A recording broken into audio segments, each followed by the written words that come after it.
Welcome to another week of Valence League. I believe we are in week 2. That's the one. Yep. Losing track of it at the start of the year. And as you're here to agree with me, hopefully on many things, is the Colourcaster Curly. Hello.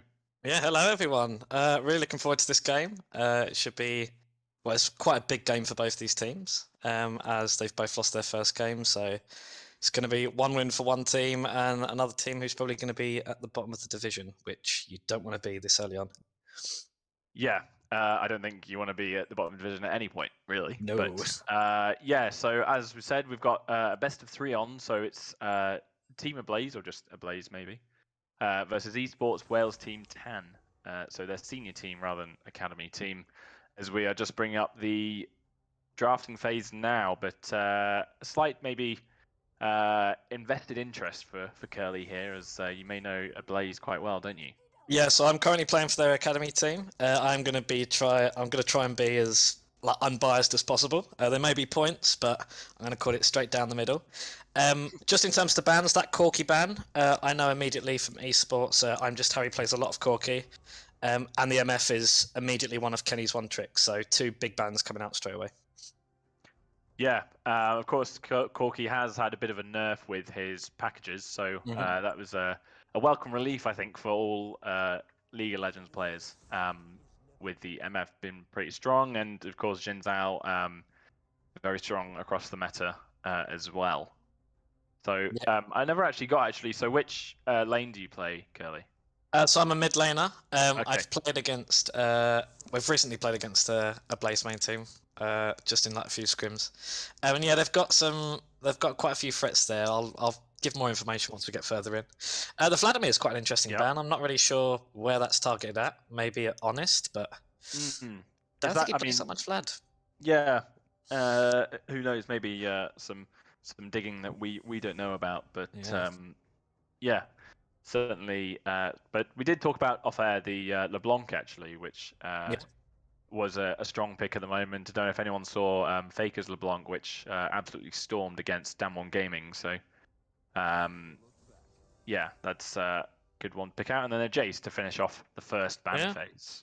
I mean, the LeBlanc's been picked up by Harry's played it as one of his most played champions in the last 3 seasons. And the Jace has been what PJ's played in the last 2 games. And kicking us straight off with a Diana. Thoughts on that, Wood? Yeah. It's fine. You can call me Mad Wood, yeah. You know, yeah, of course. Yeah, all good. But yeah, I mean, it was great to see Diana in the pro play as well. That's kind of how I measure up. But, you know, always prevalent in this kind of level as well, and you know, good first pick, but I don't think maybe he should have been a priority. You know, it's not like, you know, you get the Diana or ban it away. I think there are more priorities, like the Jinx is definitely higher up on that list.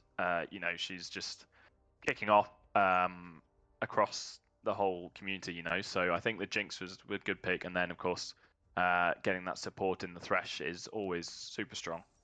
Yeah, quite a nice defensive, strong bot lane. But I mean, I'm going to call this pick instantly, and I think everyone's going to call it along with me. I think we're probably going to see Yasuo come straight out, because that 2 combo just devastates, especially with that all in.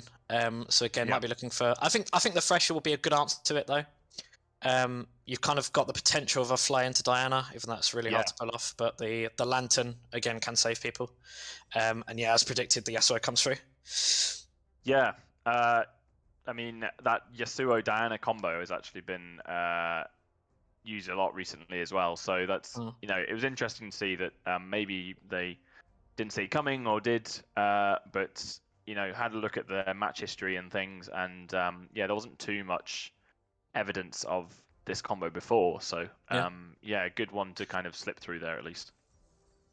Okay, and Nautilus. So I think instantly what Ablaze is saying is mid-jungle, come at us, try it, let's see what you've got to offer, because there's going to be a huge amount of kill pressure there.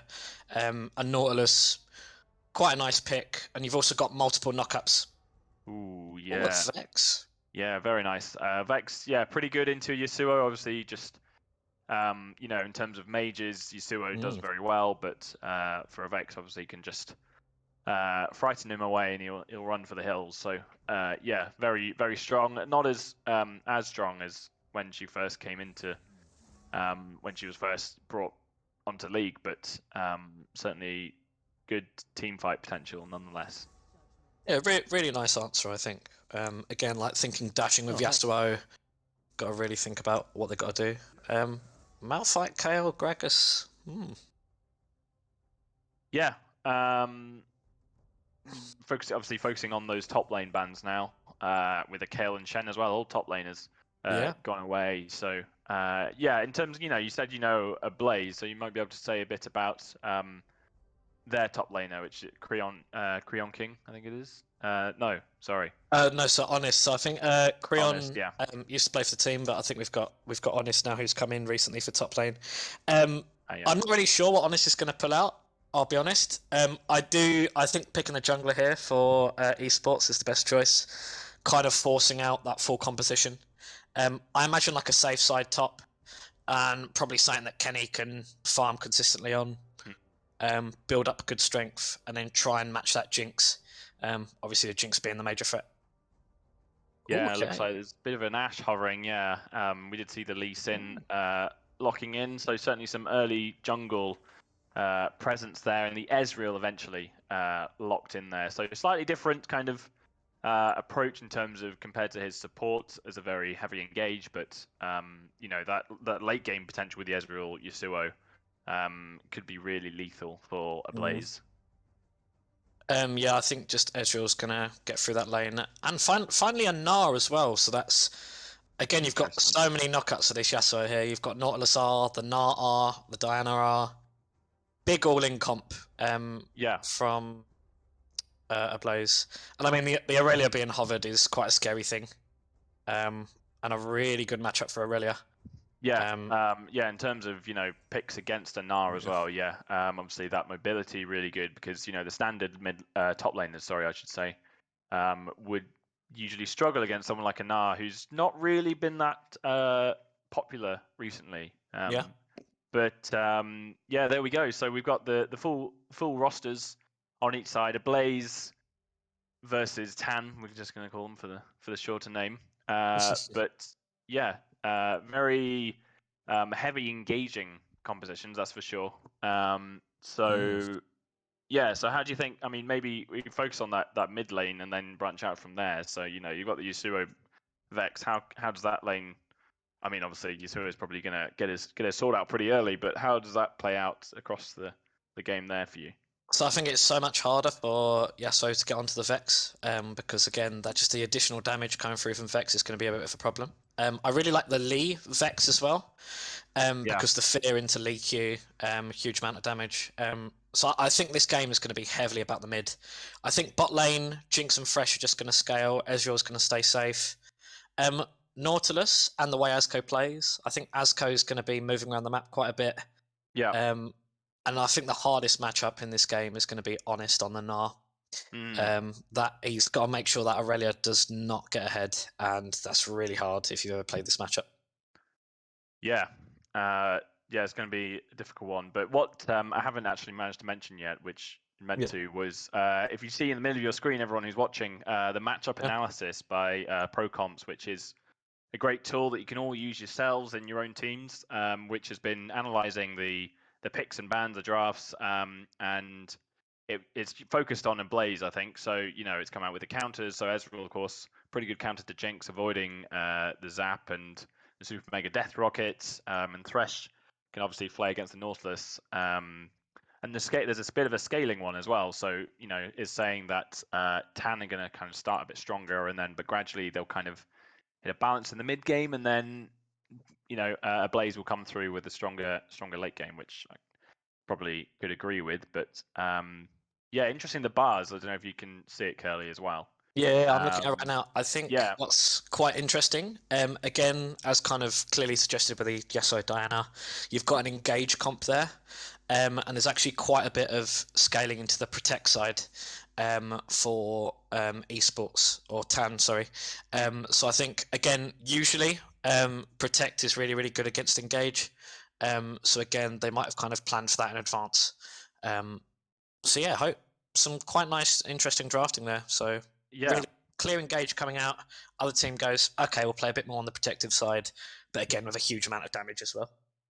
yeah. There's a good balance there, which is Mm. important in these compositions. So yeah, and always good to get wider community watching as well. I managed to get my girlfriend to drag her in and watch the stream for a bit as well. So, shout outs to them. Yeah. If do know what a girlfriend is, not many League of Legends players do, but managed to do that. But anyway, so thanks for everyone tuning in. Do type in the chat and give us your votes who you think is going to win out the compositions. As we're just waiting a bit more for the classic spectator delay and get into this first game of the best of 3. So yeah, and going to be interesting to start off. Hopefully there's not too many level 1 shenanigans, which I don't know in your games, Curly, but they're quite prevalent at the moment. Yeah, I mean, I'm currently in Div 3. I don't think so far in the 2 games we've played, there actually hasn't been any many ones. But I think again, those little swings, they pick up the tempo. One team takes over, so hopefully we get to see a bit of action. Who's your money on? That's my question. Nah, looking at the lineups. I was avoiding this question until you were saying that. I was like, he doesn't ask it. But yeah, interesting one. I mean, I myself, I'm a jungler. Play a bit of Diana, and I think with a champion like that and the Gnar, who have such a wide impact on team fights, on objectives across the map. I think it's very hit or miss in those champions. You land your ultimate across 3 players. You hook in the Jinx and the Vex, and that's you won the team fight, and the rest is history. Same on the side of Tan as well. That the Thresh lands his hook on the Yasuo, then that's Blaze's whole kind of team fight composition falling apart. Really, you just gotta knock up without the damage. So yeah, I think it's on a real knife edge, but if you had a gun to my head, then I think Tan have got the more safe option in terms of winning the game. I think, like I said, that Ablaze, their composition is hit or miss, whereas Tan, they've got the Jinx, they've got the Vex. Irelia can pop off if she needs to, and so 3 capable champions with the Vex reset is unbelievable. Reset City is there. So Reset City, I like that. Reset City. Yeah, that's the one. So just for that, I think Tanner, unfortunately, but of course maybe your biasness might come in here. But who do you think, maybe as objective as you can? So I think in ways of playing out team fights, I think short, sharp, quick. If the Diana combo is even able to catch one person with the Yasuo, that's going to be an Ablaze win instantly. But I think if these fights go long and these catches don't really happen, then I'm definitely going to say Esports have the edge. I think it's really going to depend on the early game. Yeah. Hello. Yeah, I currently don't have anything going at the minute. I know we're trying to string up the stream for everyone. So we'll be starting in a second. Yeah, so there is a bit of a spectator bug where that happens. I'm on 0 when you're ready, yeah. Are we going to 0 or 10? Okay, I'm set and ready to go as well.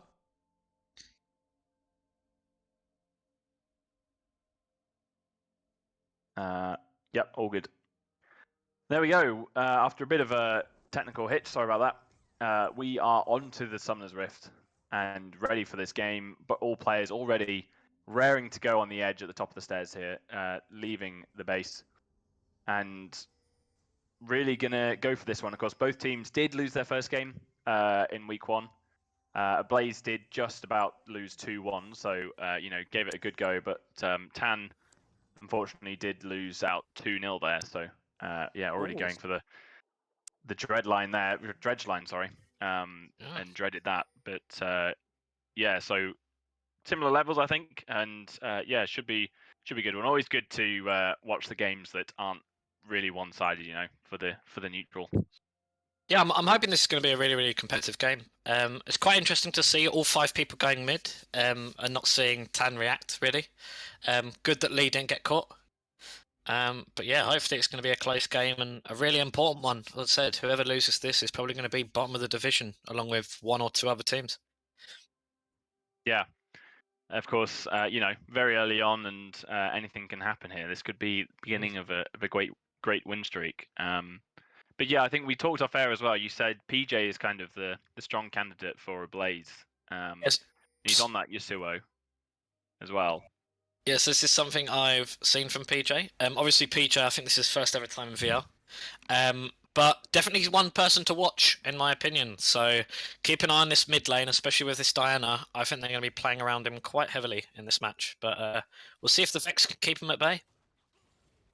Yeah, like we're saying that, of course, I think they're going to be quite aggressive, certainly with Yasuo. I mean, has gone 3 teleports on the side of Ablaze. So, normally in this kind of meta with the changes to teleport and 2 on the side of Tanner's top lane, going in a little skirmish at first. Of course, Aurelia very strong early on. Gnar not holding back, though, and doing some good return damage there. And we got a nice trade in mid as well. Okay. Yeah. So definitely one to keep an eye over that top lane, especially in these early levels. It's a real big possibility that this Aurelia can just get a nice all in, even level 2, level 3, and Nar's just going to lose all his health bar. Yeah, of course, building up to that, Mega Gnar, Aurelia does get the 5 stacked as well, doing some really strong damage there. Didn't quite get the Mega Gnar out, but of course, Aurelia really asserting her dominance here just for now. I mean, at the moment, both teams quite farming well. Seems we've got a bit of action mid, potentially here, with the Lee Sin just hovering in the top brush. Yeah, trying to find something here. Of course, Lee Sin being the stronger of the 2 junglers in the early game, Diana just trying to get to that probably level 6 peak to really make a difference. But Yasuo's got to be careful here. Flashes in with the fear straight away. Tried to activate the wind wall to avoid the Q. Did absolutely well on that in a blink of an eye. Just really brilliant reactions there, and manages to flash away to safety. Thought he was a goner for sure. Yes, really, really nice reactions by PJ there. And like you said, trying to exploit that early game with that Diana. Diana's got to hit that 6 mark, and then Diana can come alive. And you can actually Aurelia, though, coming alive already. Nah, just having to stick under his turret and one more hit, and Aurelia, of course, no ignite, which maybe would have just sealed the deal there. But yeah, all action. Bot lane, ironically, usually is the one that has a lot. But top lane here, Lee Sin's coming to try and finish the kill. Hits the shock Sonic Wave, but just doesn't quite finish and with enough damage there. Still level 3, of course, compared to the Nars level 4. Jungle feels very weak with just 16 farm to the Diana's 28. Really trying to go for those ganks, but unfortunately 2 unsuccessful so far. Yeah, something really nice as well that Ablaze have picked up on. Obviously, Lee being very active, which is really good, but Nautilus and Diana immediately going over to the blue side jungle, invading, getting some deep wards. So hopefully that information might come into play. Might stop Lee from ganking bot lane or give Ablaze a bit of information to make plays elsewhere. Yeah, of course, that's the thing now, isn't it? That, Lee makes an appearance, Diana can react. She was the bot side, takes the scuttle, of course, but 1 each. So just not too much farm. Lee Sin has kind of caught up with his own jungle now. Has actually left the Krugs up in the top as well in terms of that pathing. So probably looking down to his bot lane very soon with that dragon coming up. And I think, yeah, just while Diana's away from this level 6 mark, avoiding those massive ults, I mean, it's a good thing that Ablaze didn't get behind with those first 2 ganks. Again, because if Lee Sin can make 2 kills there in mid lane and the top lane, this game swings in one direction. But now obviously you see like about an 8 to 10 CS lead in the jungle, and Lee's going to keep ganking. That's what he's aiming for. Get those laners ahead in the early game. Yeah, that's exactly what he has been kitted out to do. But so far, no kills on the board between Ablaze and Tan team. I can't remember the full Wales Esports. That's the one. Esports Wales, I should say. I couldn't remember which way around, but I'll get there eventually by the end of the game. But yeah, pretty passive apart from the usual skirmishing, really, especially in the bot lane where we do have an ignite on both of the supports. Jinx and Ezreal both obviously late game ADCs. But I mean, Lee Sin, he's coming down here. He's just looking through the lane at the moment. Diana, of course, is in the wings as well. She's not quite level 6 yet. Nautilus does get the dredge line onto the Thresh. He's going to be first going down soon. No, but the shield from the Lee Sin comes in. Nautilus has to flash out as well. The flashes are coming. The first blood goes to Ablaze. The first kill for the Diana, and now following up onto the Jinx. She flashes away, just trying to auto as much as she can, and does well to kite. Lee Sin gets the kill there onto the Nautilus, and Ezreal gets the return on the Jinx. Wasn't careful enough. Lee Sin will get the final of the flurry, and is the last man standing there in that absolute minefield of dead bodies there of 5 kills, with Lee Sin getting a triple kill. Yeah, it was really, really nice at first, like the Diana getting the Q, but I think just overstretched a little bit more. Could have just got that 1 kill and been like, job done, reset, push the wave in, get a nice recall. But I think just going a little too far forward, all the minions turned on him. And eventually it ends up with a 3-0 Lee Sin now, which is just what you want if you're on esports. This Lee Sin can go wherever he wants now into any of these lanes. And yeah, it's not someone you want to be ganking you right now. No, I mean, yeah, he's picked up a pickaxe, which just gives him that bit extra AD and, you know, securing those kills quicker. Thresh is trying to look for the kill in the mid lane as well. The fear is enough as well. Lee Sin just for good measure. And PJ, he's going to be almost going to bed. He does activate the ultimate, but to no avail. I'm Just Harry will take that kill in the end, and good roaming from the Thresh. Yeah, really lovely setup there. Not only did you have the Lee Sin on one side in the on the Raptors, but also again Thresh on the other side. So no matter where that Yasuo goes, whether he's pathing top or bot side into one of the pockets, he's going to get caught by one or the other. So yeah, really, really nice play. Shutting down the Yasuo early. Yeah, really well played by Tan so far. The ball's in their court at the moment. Yeah, for sure. I really thought after the Diana got that first blood, it was going to be all about Ablaze, but it's in fact Tan who have set this game ablaze, if you will. It's the only time I'll do that, don't worry. But yeah, really sudden kind of burst of energy there. The Thresh roaming, that's what we like to see from the sport. Still level 5 though, in this bot lane, of course. Junglers now have hit their level 6. Lee Sin looking to make a second mark in this lane. Don't think it's warded from we can see there in the vision yet. He is out of sight, so this lane will be pushing in. He's just doing a bit of dancing to warm himself up before the inevitable gank in here. Nautilus still level 5, but we'll turn our attention back to the mid lane as we come back. Diana is there as well, so don't think either jungler actually knows they are there. And we're going to have a take 2 of the bot lane fiesta. Nautilus gets the grab onto the Thresh. He is the focus at the moment. Diana comes in with the ultimate as well, does some really good damage, but eventually it's the Ezreal who takes down the Lee Sin, and it is 1-1 in terms of the battle of the bot lane, and Ablaze come out better off there with the Ezreal coming out with his second kill. Yes, this is the difference for the Diana 6. As soon as Diana hits that level 6 mark, she starts becoming a champion. So, I mean, now they've got a little bit of a window where Diana hasn't got that ultimate to really impact. Yeah, and of course, bit of a quick trade, and as you see, focusing on that Drake there as well. The Moonfall, obviously, the Diana ability, doing more damage, of course, the more champions are in the ultimate as well. So managing to grab 3 champions really strong early on. Aurelia really pushing in this Gnar as well. No mana, I don't think. Yeah, no, not enough mana to kill the Gnar. Lee Sin is here though, doing some really good roaming. He has got half the farm of the Diana, but who needs farm of the minions when you can just farm champions? He's waiting for it. He stepped out the bush now as well.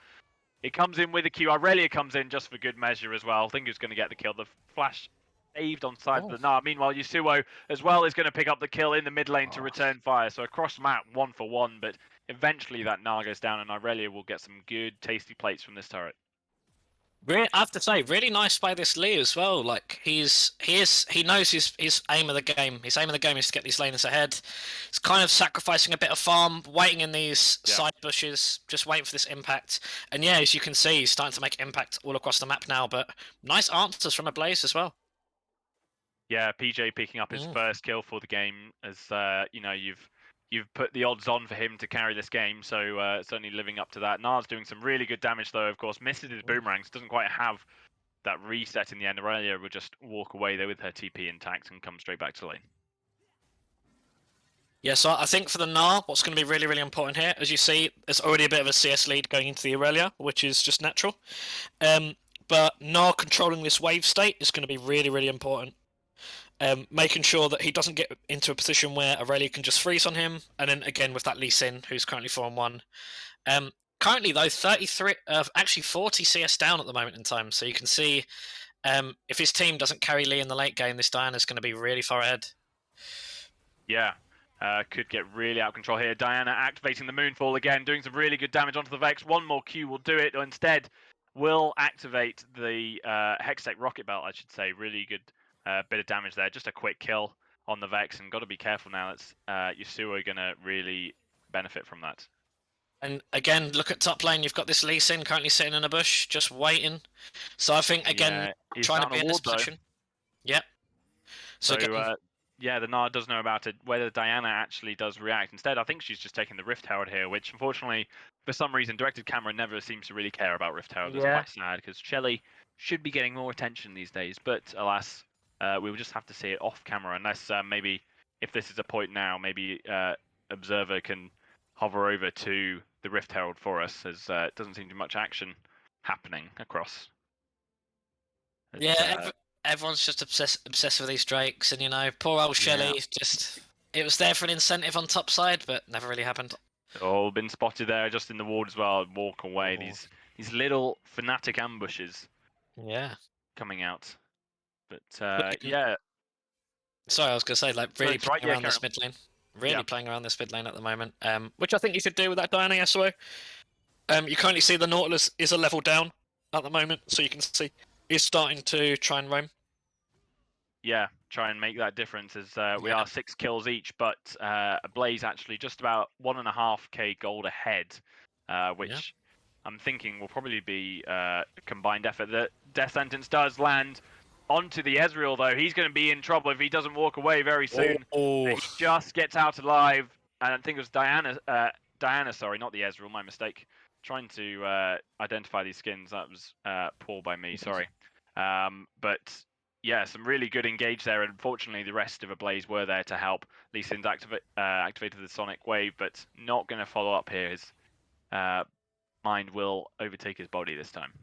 So again, I think that was the threat there. The Diana actually, I thought, did really well. Got caught first of all, but then held the ult. Just waited for the Asho to be in range.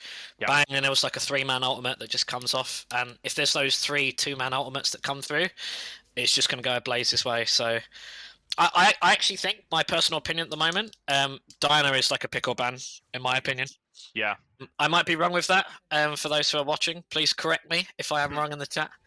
But I just think, like, if you're Jinx and you have this Diana just consistently looking with a flashy on top of you, it's so hard to play.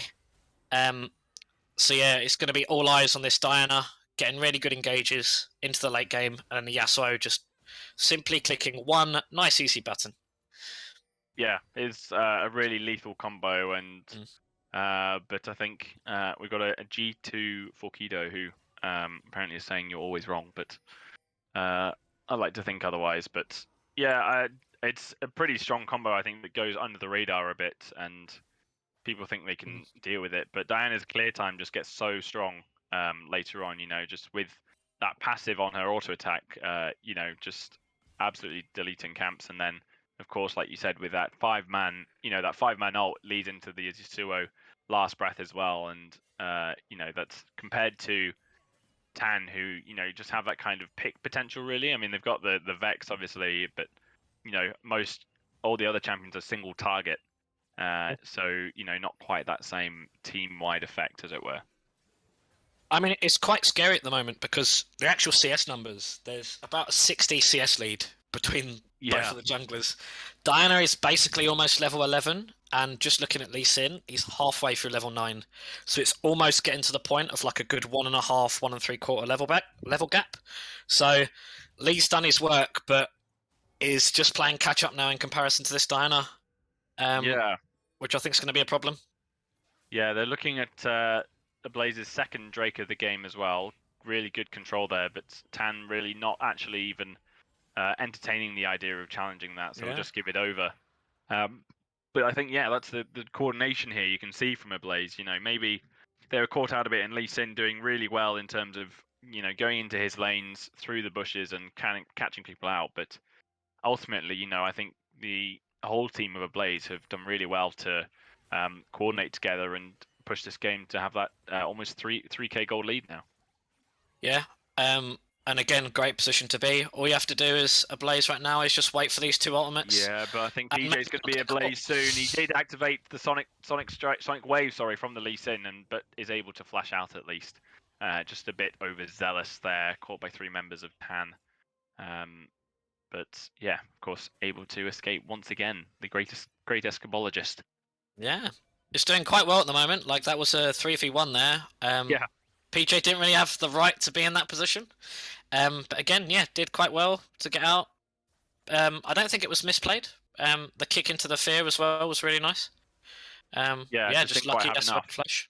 Yeah, I mean, I suppose you look at that and you've got a Thresher, Vex, and a Lee Sin, and if you put that on paper, you'd say like any champion in that situation shouldn't be really getting out of there, especially maybe a Yasuo who's not he's nimble, but he's not exactly like a like a Scion who's got a unstoppable ultimate, say, or something like that. That maybe there should have been a bit more there, and that's probably what is just setting the two teams apart. That there's the opportunity in Tan just not quite able to capitalize on that mistake.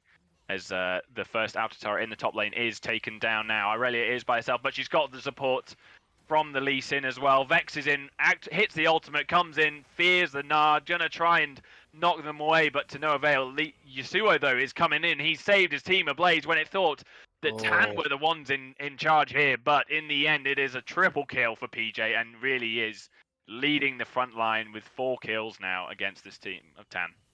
Again, like, I'm going to say this to all the people and all the viewers, person to watch right here. Just one thing I want to bring attention to as well is that Ezreal's got quite a bit of a level lead onto Jinx, even though they've got the same amount of CS. He's basically a whole level ahead. Yeah. On experience as well. So again, I think there's wins in every lane now, probably apart from the top lane, but even that's got a level lead. So yeah, this should be a nice takeaway for Ablaze.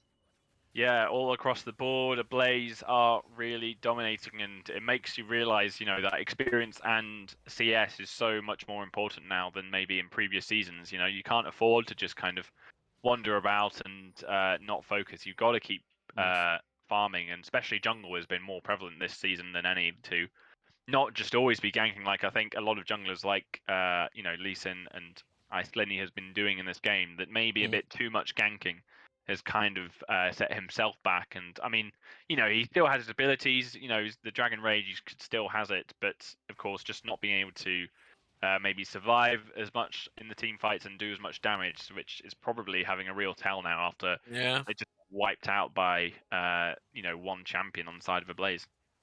And I mean, just looking at the gold at the moment, you've got about a 3k gold lead in the mid lane, and you've got about a 2k gold lead in the jungle. Over to Ablaze. Of course, the only kind of winning lane at the moment with a 1k swing is on the Aurelia, which should be happening. The Aurelia should definitely win this matchup. Yeah. But again, you're talking 3k gold lead in only the mid lane at 19 minutes. That is not somewhere you want to be, and I think Vex is going to have a really horrible game from this point onward. Yeah, not really been able to do much. Did finally get that ultimate off in the top lane, but of course ended up losing that team fight. So haven't quite had this reset city that we talked about in the start. Does get the hook onto the Diana, though. Vex connects her ultimate again this time. Gonna get some really good damage. Diana activates the moonlight. Lovely win wall. Lovely win wall there. Really good win wall there to stop the Super Mega Death Rocket. Zhonya's was activated as well, but Diana gets out just with the skin of her teeth on that life. Again, a team member of Ablaze gets out from a perilous mistake. Also really important as well, because you've got the 10 Dark Steel stacks. So immediately that would be down to 5, I believe, the changes happen go. So again, that could have stopped the potential. Ooh. Yeah, we've got more potential though. Jinx almost taken out by PJ. Is he going to be caught out? No. Teleport from his top lane is going to come in to sure him up as well, and really pressing hard onto this mid lane turret now. The Rift Herald's going to be popped, and Shelly's going to make her grand entrance here. Probably not take down that mid lane turret, actually. He's still full health. But of course, Dragon is up, and there'll be a welcome distraction for Ablaze's 3rd Dragon of the game. Yeah, and we're currently looking at Infernal Drake, which is, again, probably if you're playing Diana Yasuo, that's going to hurt. that's especially, you know, a pretty squishy team. I mean, well, Leeson's not squishy, but he's not full tank as well. Irelia, of course, a bruiser as well, so we'll definitely feel the force of Yeah. that soul as well. So yeah, Tan really got to be careful here. But I mean, you know, they're behind on their CS and their levels a bit. As Yasuo getting really deep here. He's caught 3 members again, doing some really good damage though. Lee Sin's going to have to be careful. Vex is taking some damage as well. PJ really coming out for himself, but I think he does get 1 kill, but it was just one too many. Jinx comes in with a crucial shutdown as well. Bonus of 600 gold there, which is such a welcome relief probably for Tan. But yeah, PJ just a bit too confident there in the end. Oh, the Irelia did activate the ultimate as well. Sorry, as Ezreal Irelia, but he is very nimble. Just nips away that. Does have his flash. You can see Aurelia just looking for it, but I think this could be fine in the end. Yeah, really nice pick for Kenny as well, and something you usually see from him. He'll play these safe laners, scale and farm, and always be kind of at that consistent point. And yeah, just like there's no chance for Aurelia to get on this Ezreal. Like I said, he's got the mobility, still has flash available. Obviously, didn't have to use it. But I think at the moment this game's is Ablaze to lose. So I think we're potentially, hopefully, no caster curse, but looking at an Ablaze 1-0. Yeah, but we will see. Sort of thing. There's a caster curse. Yeah, that's true. Said never heard of that before. Never. Yeah, exactly. Yeah, but yeah, we'll see. I mean, you know, I was trying to say before PJ was a bit over the top there when he got caught out, but Tan, you know, they're behind in experience. They're behind in levels across the board, pretty much. You know, Aurelia's been able to catch up now, but you know, when you're behind like this, what's the kind of, you know, approach when you're in your team and you know, maybe the other team have been a bit more focused on, you know, farming and experience? You know, is it just go for the kills here as PJ? He is on his own again. He's not really getting the message, a bit overextending, and fortunately Tan a bit stronger now. He is surviving well. Last Breath comes out to take down Vex in one fell swoop. Does get taken down eventually. It is a 1-for-1 though, and the rest of Ablaze are here. Nautilus is still very squishy though. He's taken down very quickly by Irelia. This is what we said. Irelia could pop off. The Moonfall does do some good damage, but Jigs just survives with the skin of her teeth this time, and maybe just with the skin of the teeth going over to Tan, that is the fight that they needed. A bit overzealous from Ablaze, not being able to return the pressure across the board. Yeah, I think this is one of the key things. I think at first it was really good for Ablaze. The fact that PJ was able to trade 1v3 and get the kill was great. But then you had the Nautilus, the Ezreal TP actually came in, and we might have some action here on the top lane. Yeah, and Irelia going in, flashes with the ultimate as well to try and get instant, but Nah comes in, knocks her against the wall. She's going to go down. Vex is coming with the teleport, but I don't think that's the TP you wanted. You're rooted, you're stunned, and you're taken down. And just a quick kill there for PJ. And suddenly, after that brilliant ray of hope for Tan, that's really just kind of put a dent back in it as they're looking at the Baron, I think. Yeah, I mean, there's no reason not to go. You've got the information on the Lee Sin right here.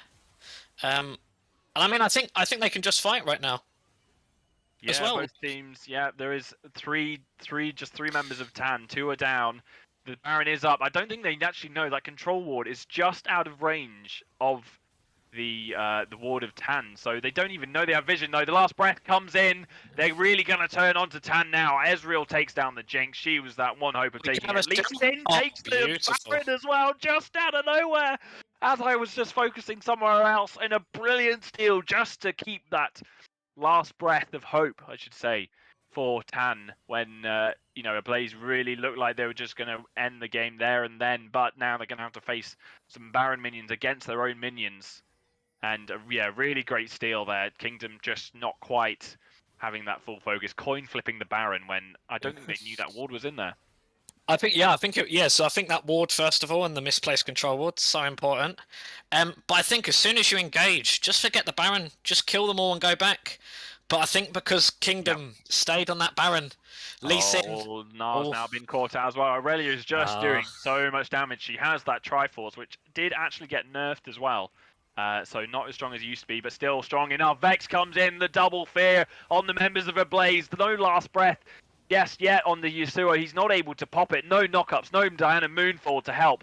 And Neil get taken down. Has killed the Lee Sin though, a double kill though. He is doing so much damage though, and he's surviving just by the skin of his own teeth as well. That has been the story of this game. Fine margins as Ablaze do come out on top. Two members, the bot lane of Tan, having to walk away back to their own base. Aurelia, though, looking to revenge her teammates, but will just have to walk away. Those Dragon is up, and the soul for Team Ablaze, which could be the last nail in the coffin.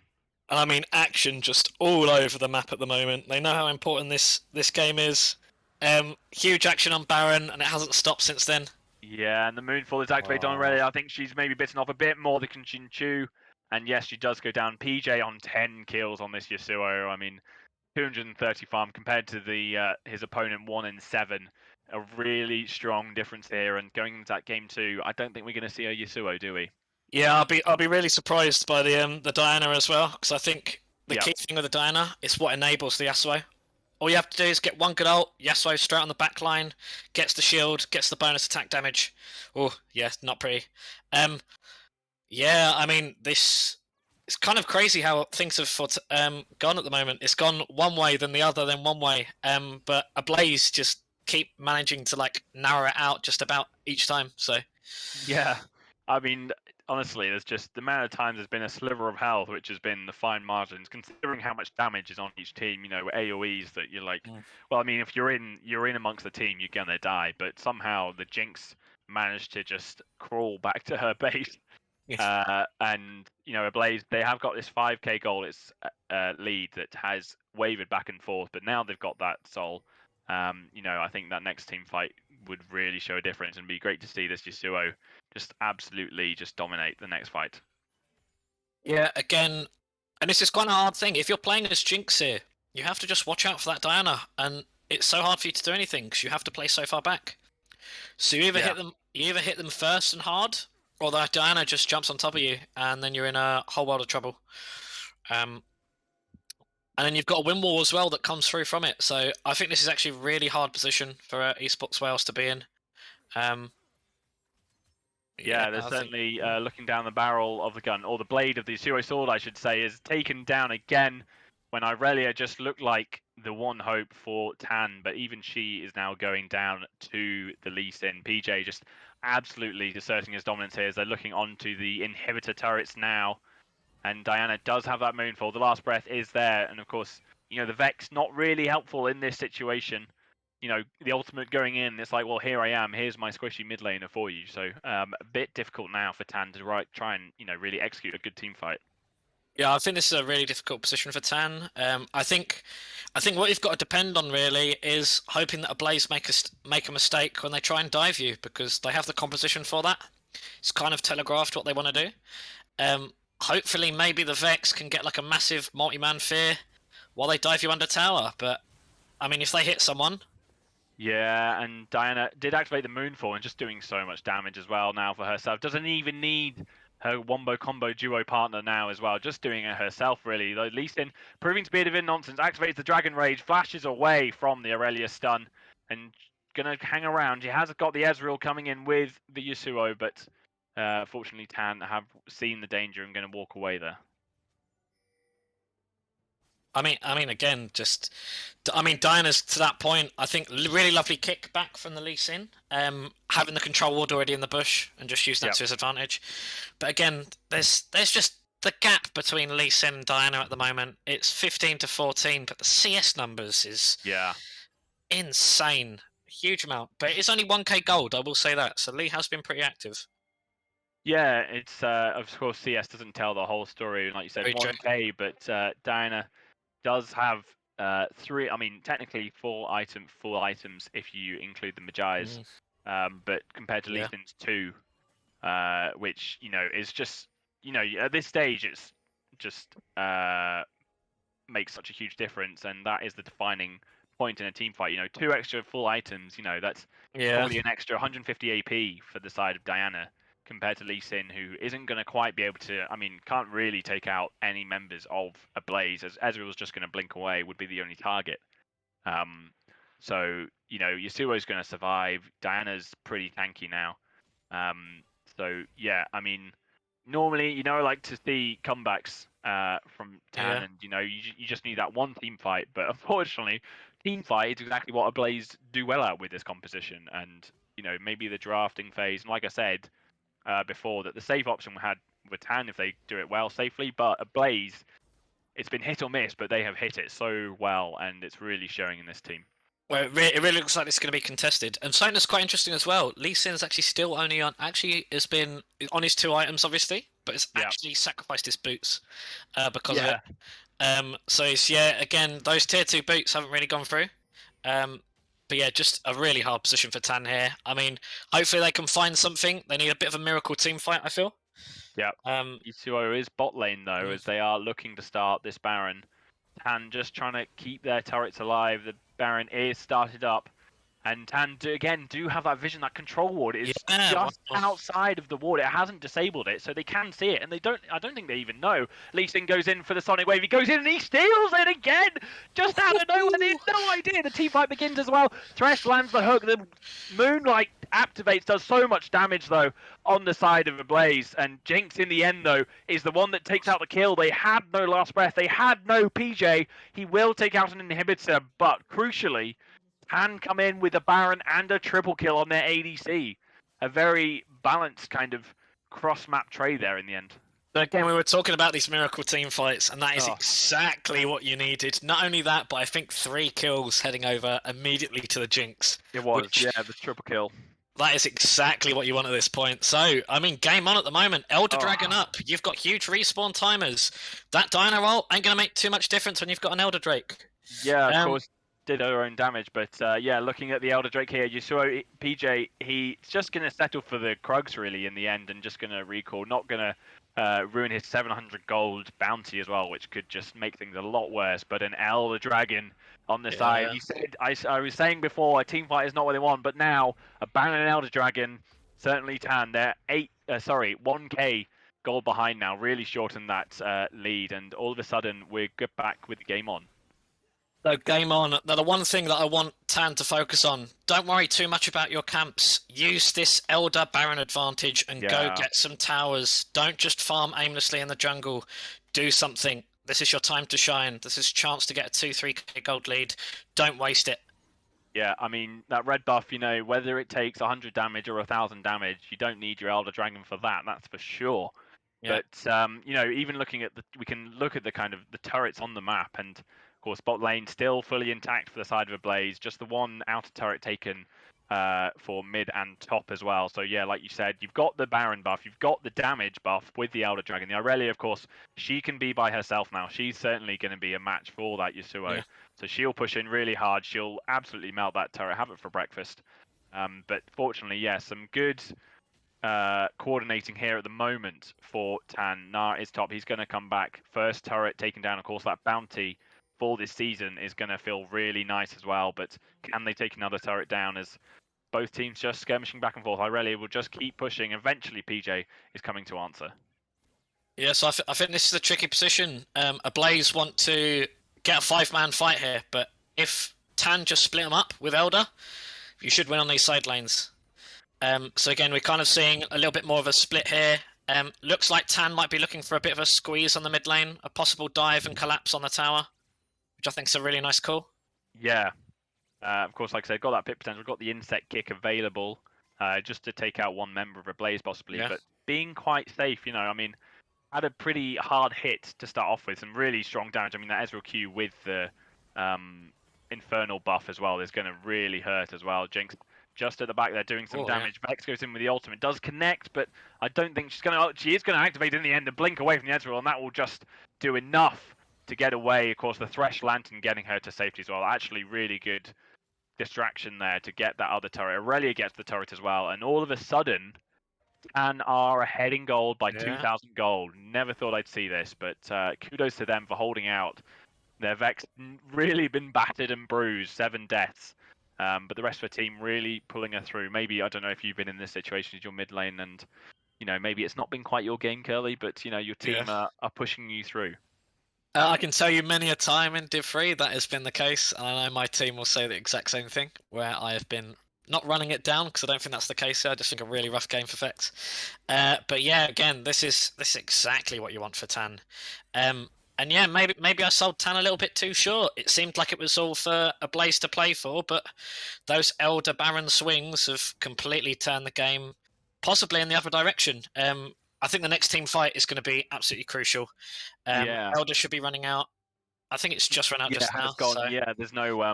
Of course, there's usually the animation around the champions when they have the buff, yeah, so that has gone. The Baron buff has gone as well. Crucially, though, I don't think they just quite pushed enough to execute that team fight. I think they were just a bit worried about that Infernal Soul doing that repeat damage. Of course, 5v5, the Diana Yasuo is probably still going to win that. It was just maybe if yeah. a pick someone had matched the Irelia, but Ablaze, they were also a bit cautious, respected the buff, and it was just enough of almost like a kind of a warning to stay away that Tan felt they could at least take some turrets. So we look at the turrets now, and Yep. still ahead for Ablaze. That inhibitor did go down, but it's looking pretty even. And unfortunately, though, I think Ablaze has still got that team fight potential. Yeah, it's a huge advantage for the team fight, and we do see that bottom inhib coming back up, which is obviously playing around the Baron, which is in only 53 seconds. So we see the deep vision being set up by Ablaze in advance, which is really, really good. And I think obviously if that inhib was still gone and there was supers, makes it much more awkward for Tan. But hopefully the Aurelia pushing out, rotating over to top side, hopefully should be a little bit more of an even fight. All eyes on the Diana combo. Yeah, that's what I said. We said it's the hit or miss, and Yeah. they've been hitting it exactly on the money every time this time. But this is the one. Are you gonna be making your money this game? Are you gonna really show you why this comp is brilliant, or is it just gonna fall apart? And unfortunately, Diana will probably look a bit sheepish when kind of the ground moves around her and no one around it. So But yeah, all to play it for. It looks like they're sending the Gnar back. Obviously, both top laners both have TP at the moment. The Aurelia is currently breaching down onto that bot tower, but Oh, hopefully Gnar again takes yeah, the tower. This is, and I mean, there could be a 1v1 situation here. Aurelia, just yeah. go in, smash that Gnar, and then TP in. It's a 4v5. Yeah, I think she could have. She's hanging around. Yeah. She's just staying out of vision there, just to see if the Gnar does eventually escape away. She's hanging around, but gradually moving backwards and more. You can kind of see on the mini map there, just the icons. Just Gnar moves forward, Aurelia moves back. Gnar moves forward, Aurelia moves back. Bit of kind of cat and mouse there, but eventually Aurelia, I think, is just going to give up and move and join with her team as Gnar is recalling. Maybe she's seen that and turn this into a 5v4, but just you can just feel the tension here. Both teams know that the next team fight is just going to absolutely blow this game open back to what it was. Yeah, and I think like even looking at game 2, this is such an important game because if you lose here, again you got to think on the mental edge as well. It's the mindset and the Lee Sin. He's been caught. The Moonfall and Last Breath has been activated already. That's the team wombo combo done. Vex is coming as well with the ultimate. The Jinx gets the first kill onto the Nautilus as well, though. She's got the reset city now, and she is damaging and destroying Ablaze. The wombo combo has failed. The Gnar is all by himself. Sorry, my throat's gone. And all of that action, Irelia is trying to take down the Gnar. He is very low now. Vex, she may have been 1-7 and 9 assists, but she has been crucial to the Fears and is just enough. And Tan are now marching down on Ablaze's base. Gnar cannot recall. He is just going to have to try and get away as soon as he can. He does have the TP though, but Vex, of course, can interrupt it, will interrupt it, and take down the ace. The first ace of the game for Tan. And crucially, it will be the last ace as well, because they are now destroying the base of Ablaze, and they will take game 1 after that brilliant comeback. Such a great comeback here, and I think again Ablaze completely on fire for the majority of that game, but they end up just catching themselves and basically setting themselves on fire at the end of this game. And I have to say, really, really well played by Tan. And yeah, I think if I had to call someone to win this series right now, I've got to call Tan because I think losing that game as Ablaze is going to be quite a bit of a punch to the chest. That is not a nice game to lose, considering they were like 5k ahead for about the majority of the game. Yeah, I think you're right that it's worse. Fair enough if Tan had gone on to lose that game, because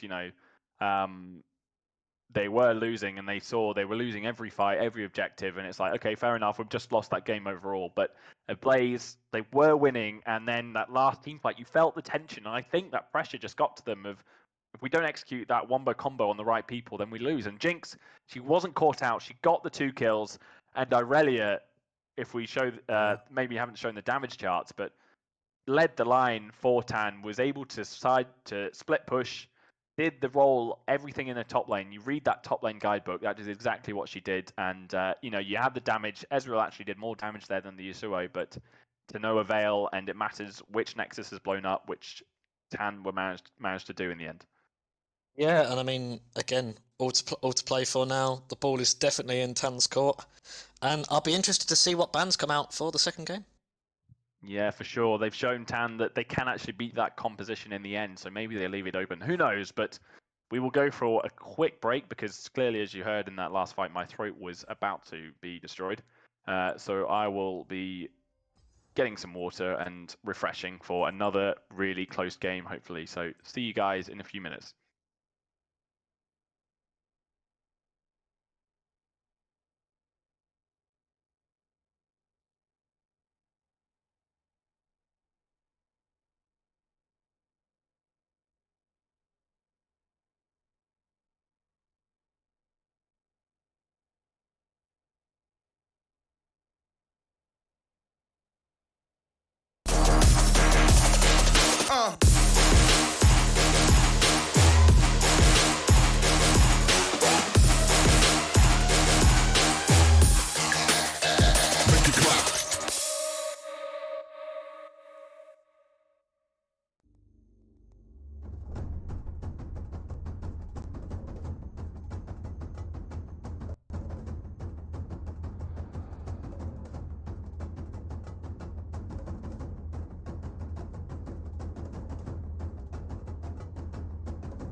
Right, hello everyone, and welcome back. So, as we've just seen, Esports Wales with a tremendous comeback for 1-0 against Ablaze.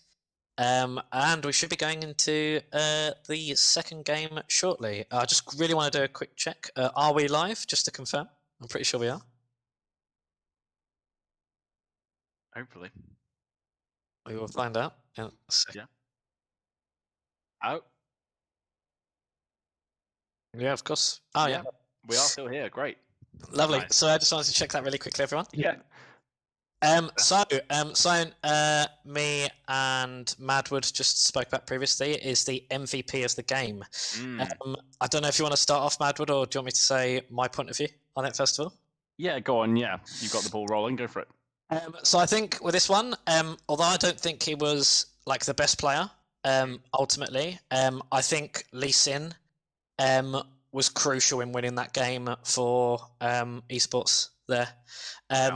Mainly because those two Baron steals. I think if the Baron goes in the other direction, goes over to Ablaze, not only have you got to deal with the Yasuo Diana combo, but then you've got to deal with the Lee Sin. Sorry, not the Lee Sin. What am I talking about? You've then got to deal with the Baron minions coming in. So I think those Barons stalled the game out perfectly. So without those steals, this game wouldn't have gone on as long as it did. So Selene, Lee Sin, really, really well played, and well played for hanging in there as well.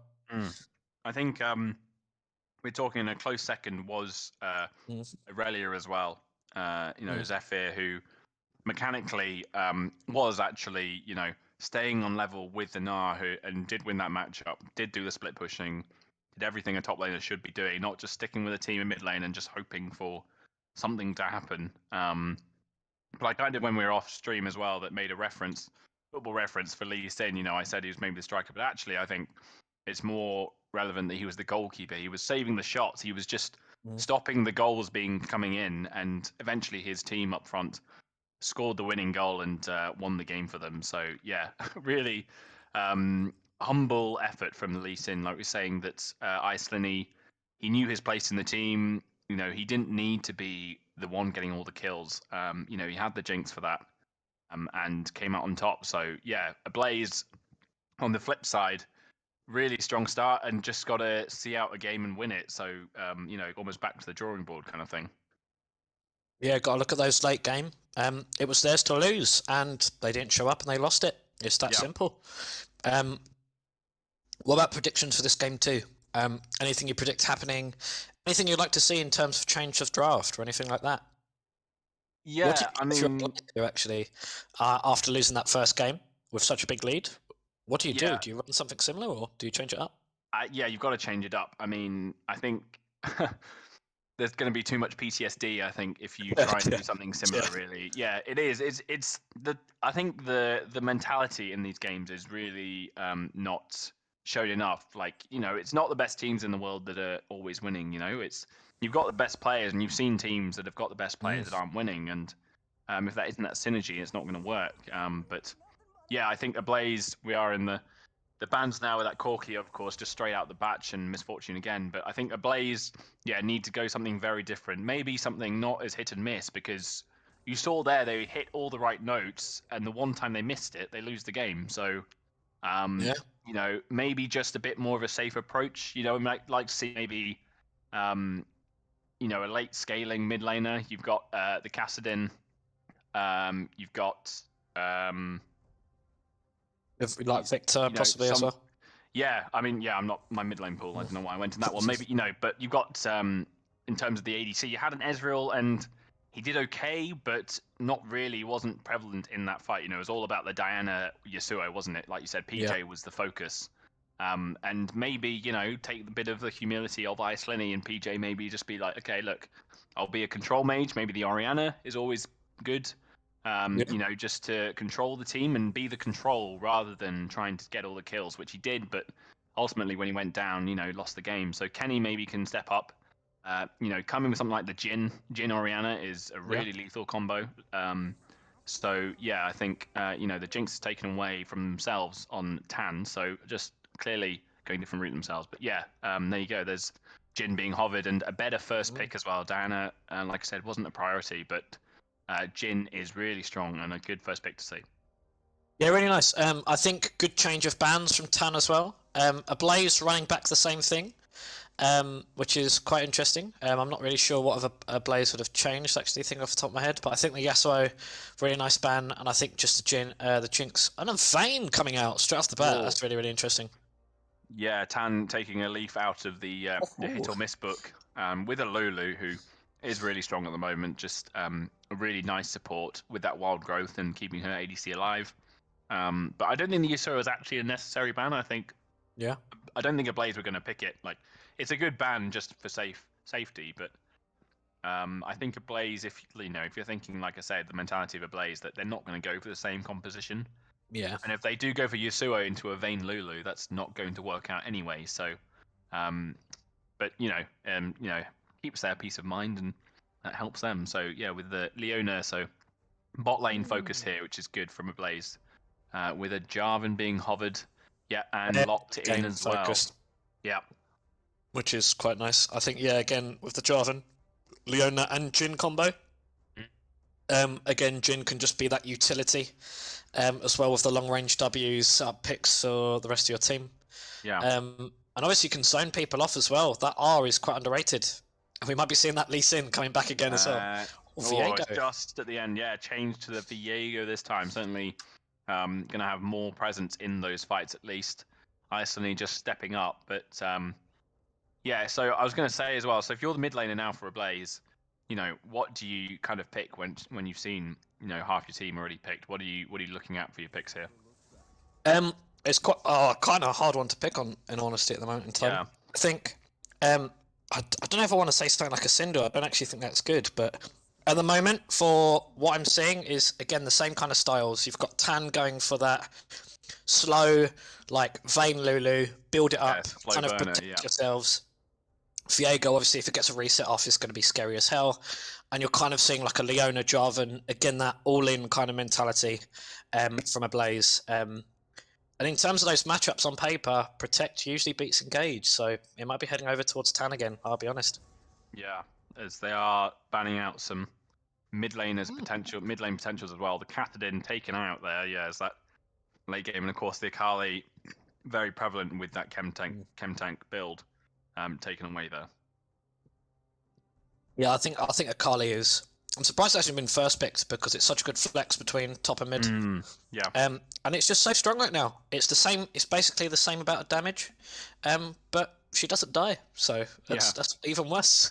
Yeah, it's mad how much damage she does despite no bonus ability power. But Victor as well, very prevalent. And like you did mention the Syndra, and it looks like Tan are going to be the ones to be taking it away, which is also a very good pick. And again, that single target kind of focus from the side of Tan. I'll be honest. I don't really think I can call what Ablaze are going to be going here. Personally, into Syndra, there's a few matchups, but I mean, maybe the Orianna can be kind of like a nice contested lane. Yeah. But I don't really know what you go into it. I'll be really, really interested here. We're going to save it for now. Yeah, the Gragas probably going to go in the top, just be that beefy front line. I mean, goodness me. I mean, you've got to go high damage here. You've got a Leona, Jarvan, Gragas. If you don't have damage in the mid lane here, then you might as well just kind of blow up your own Nexus at this point. Yeah, true. I mean, the Jhin is really good, obviously, for the picks, but he's only got 4 shots. Well, so, exactly, yeah. Something consistent. This would be a really interesting pick. And they go for the Annie. Interesting, yeah. And now we can actually come on to the matchup analysis there, and for blue team it said it's a lot of engage, obviously, far more than Tan have got, which is pretty much almost 0, and Riven being hovered here, and a bit of Fiora possibly, and the Fiora is the one that's locked in the end. Interesting composition here to match the Gragas. Good lane opponent to have. Will certainly be able to sustain, because Gragas can be pretty unknowingly high damage in that early game as well. So really strong pick there for Tan after that Irelia performance. So it's quite nice to see a little bit of power from Harry now going into the Annie, but I do believe I think Annie is a really, really good match into Syndra. I think as soon as she gets the stun off, I believe her autos can outrange the Syndra. We're going to be looking at flush R's from Annie quite consistently. I like the Gragas pick. I think Gragas is really strong. But the Vayne, on the other hand, if that gets late game and the Gragas can't really do much, that Gragas is going to disappear. Yeah.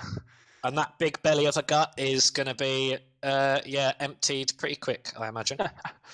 Yeah, for sure. It's certainly strong late game potential there, and of course the Syndra as well will be the same in terms of just one-shotting, the Jhin or the Annie. But it is just those two that she can target. So crucially, Ablaze do have a pretty beefy front line, that is for sure, with the two damage champions in the back line. So it will be interesting to see how this game folds out. Yeah. So yeah, I'll say really, really quickly. We can potentially look at the matchup analysis, given over to us.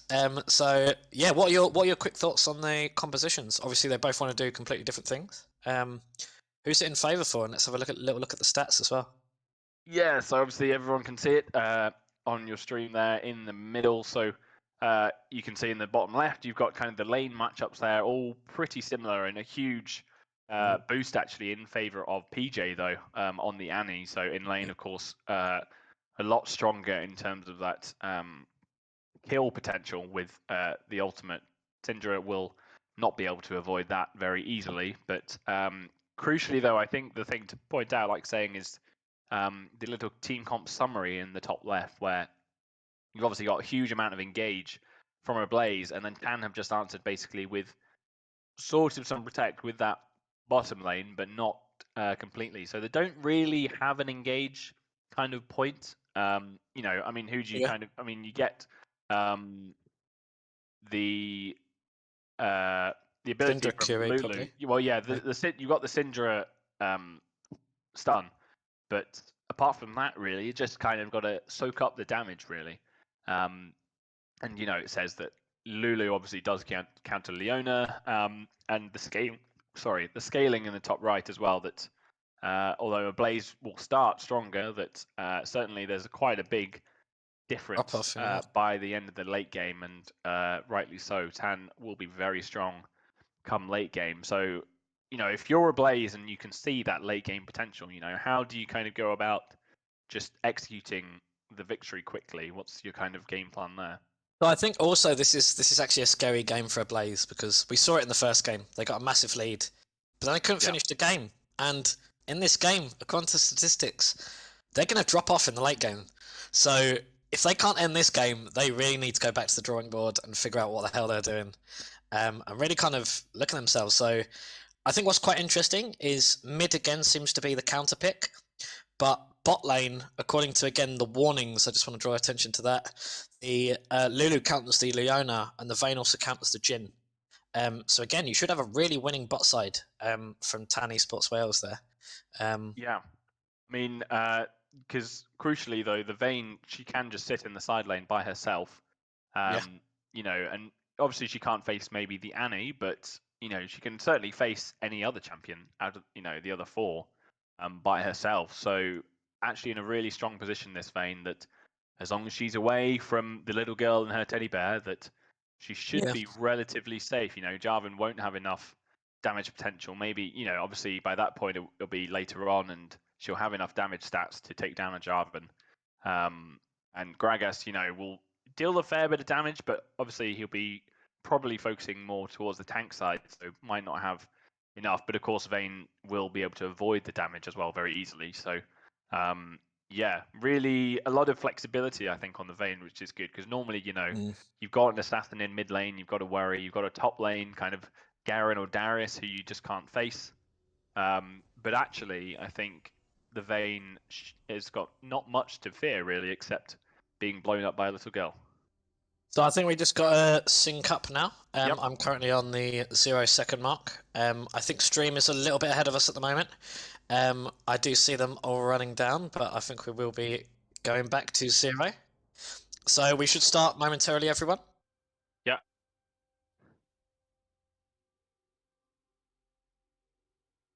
All good. And I think mine is working. I just got to set up Yep. my kind of functions. Yep, and everyone is loaded up for this game too.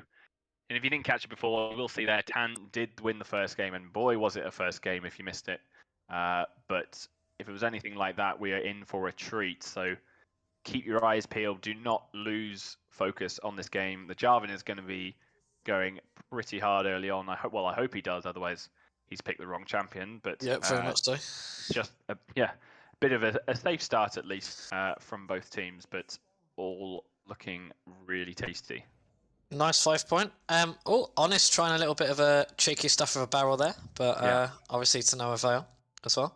And yeah, it's quite interesting. It's both the same styles. Again, you've kind of got the protective comp from the Esports Wales. Sorry, I forgot the short abbreviation. Yeah, that's the one. Yep. And Ablaze again going in for that all-in combo. So yeah, I mean, I think this is slightly favoured again into Tan, but I think the only thing that's going to stop them is not having that go button. Yeah, that's what's going to be a bit difficult to execute. Yeah, I mean, it was because I was just watching some of the pro games at the weekend, and there was, I can't remember which teams, but both teams didn't really actually have an engage, and it was just kind of you scale up, and then eventually, hopefully, you almost capitalize on your opponent's mistakes. Because Ablaze, I think maybe Tan have seen this, that Ablaze with that Leona, that they need to engage, because if they don't engage, then they just lose the game really. So basically, Tan are kind of just got to make sure they react well to Ablaze jumping on them, rather than trying to catch out Ablaze. Yeah, so it'd probably be them almost setting up as 5. Maybe the Fiora again. You can afford Fiora in a side lane. Yeah. That's probably a much better place for it to be. Well, exactly. Yeah, I mean, Fiora, like we're saying with the Vayne, won't have too much trouble against any of the opponents really in a 1v1.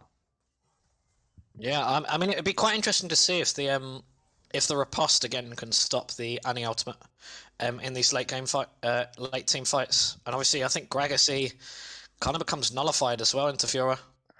Yeah, exactly. Yeah, that's the crucial part there. Of course, you miss the riposte, and then Fiora is just kind of a woman with a sword jumping around a lot. So yeah, I mean, there are some really quite incredible moments that Fiora players have used. Against a Darius with that ultimate as well, like negating all that damage. So if she can negate that Annie as well, really comes into play. That's where the mechanics come into play here. But for those in the chat watching as well, give us your thoughts as well. Don't be afraid to give us your hashtags, #Tan or #Ablaze or #ABZ if you want. And give us your predictions who's going to win this game, because very slow start at the moment. Nothing too much going on except the mid lane back and forth. But yeah, both junglers just getting up to their first kind of camps, and hopefully we get a tasty gank very soon. Yeah, I mean, maybe at the moment, just from looking at the lane assignments, I think the lane you want to impact is mid right now. Like, bot seems kind of safe. Maybe a good gank for Tan because they're pushed up. Top lane again is exactly the opposite way around. But mid lane seems to be very volatile at the moment. Very kind of, I'm going to keep trading with you. I'm going to keep hitting you with Syndra balls. And Annie's going to keep throwing fire and trying to set their opponent ablaze. Mind the bad pun. Nice. It had to happen at some point. Yeah, it had to. But of course, both junglers there, you can see on the minimap, they're trying to focus onto this mid lane. It's, of course, the more volatile a lane, the more attractive it is. Jarvan is here as well. He activates the flag and drag, but of course, Scatter the Week will just knock him away very easily. As well. Leona's here as well. Yeah. Getting the stun onto the Jarvan, and that is going to be the first blood for Ablaze. It's deja vu this time. They got the first blood last time.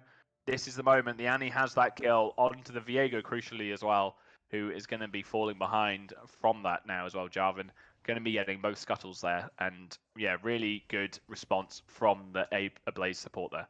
Yeah, it's a really lovely Biasca. I think also what's nice is because they pushed in the enemy bot lane. Jhin got a free reset, almost like kind of similar to a cheater recall, but not exactly the same. So just got to do that for free.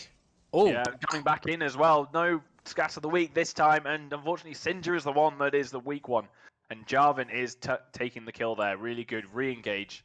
Just a bit unaware there, and 2 kills now all of a sudden from the side of Ablaze. Yeah, very, very nice. I mean, exactly what you want at this point. The Jarvan, like you said, making the impact. I think the Leona there made the difference, hands down. Yeah, for sure. And because of that Leona play, again, we're looking at Ablaze currently in the lead, kind of similar to the first game. Yep, it's all looking a bit deja vu, isn't it?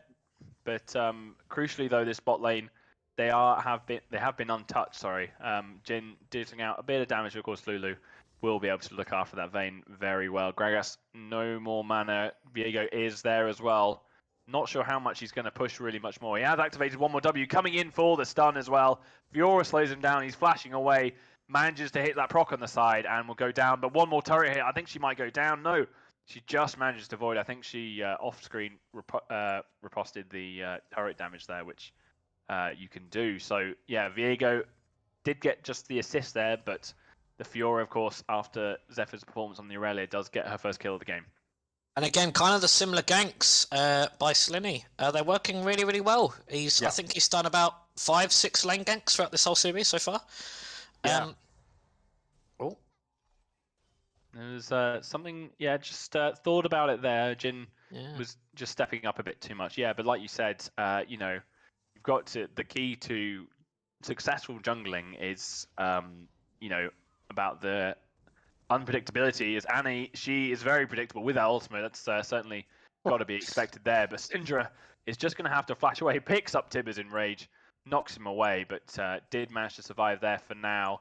Vayne doing some good damage though. Leona's going to try and defend her ADC. Gets the Zenith Blade onto the Vayne though. Lulu doesn't quite have the wild growth, and this could be the moment to take down the ADC of the Vayne. Lulu flashes in to shield her ADC, and she's going to be able to survive in the end. But first real clash in the bot lane. Jin trying to pop the Vayne, with his W, but she just gets away just like that, and that could be the moment missed for Ablaze in the bot lane.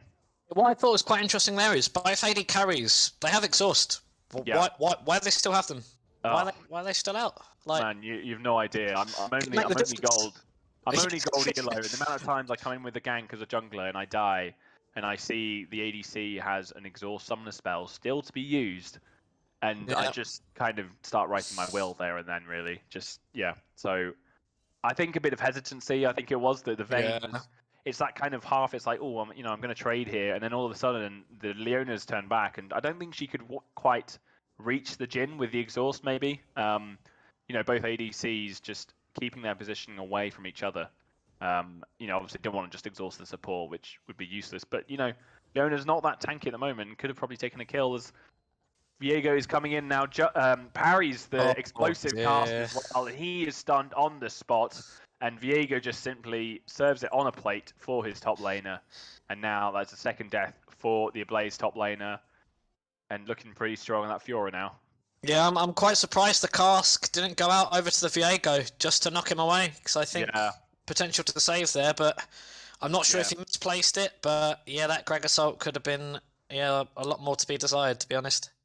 Yeah, it was a bit lazy there because Fiora doing well to save the riposte for that. As both teams, at least now, this is better, compared to last game. Both focusing on the objective. Shelly did actually get some focus there on the camera. It's great to see. So yeah, we actually get to see Shelly this time. Inclusion. Yeah, this is an inclusive game we like to see in Valence League. So Dragon taken and Rift Herald taken for Tan there.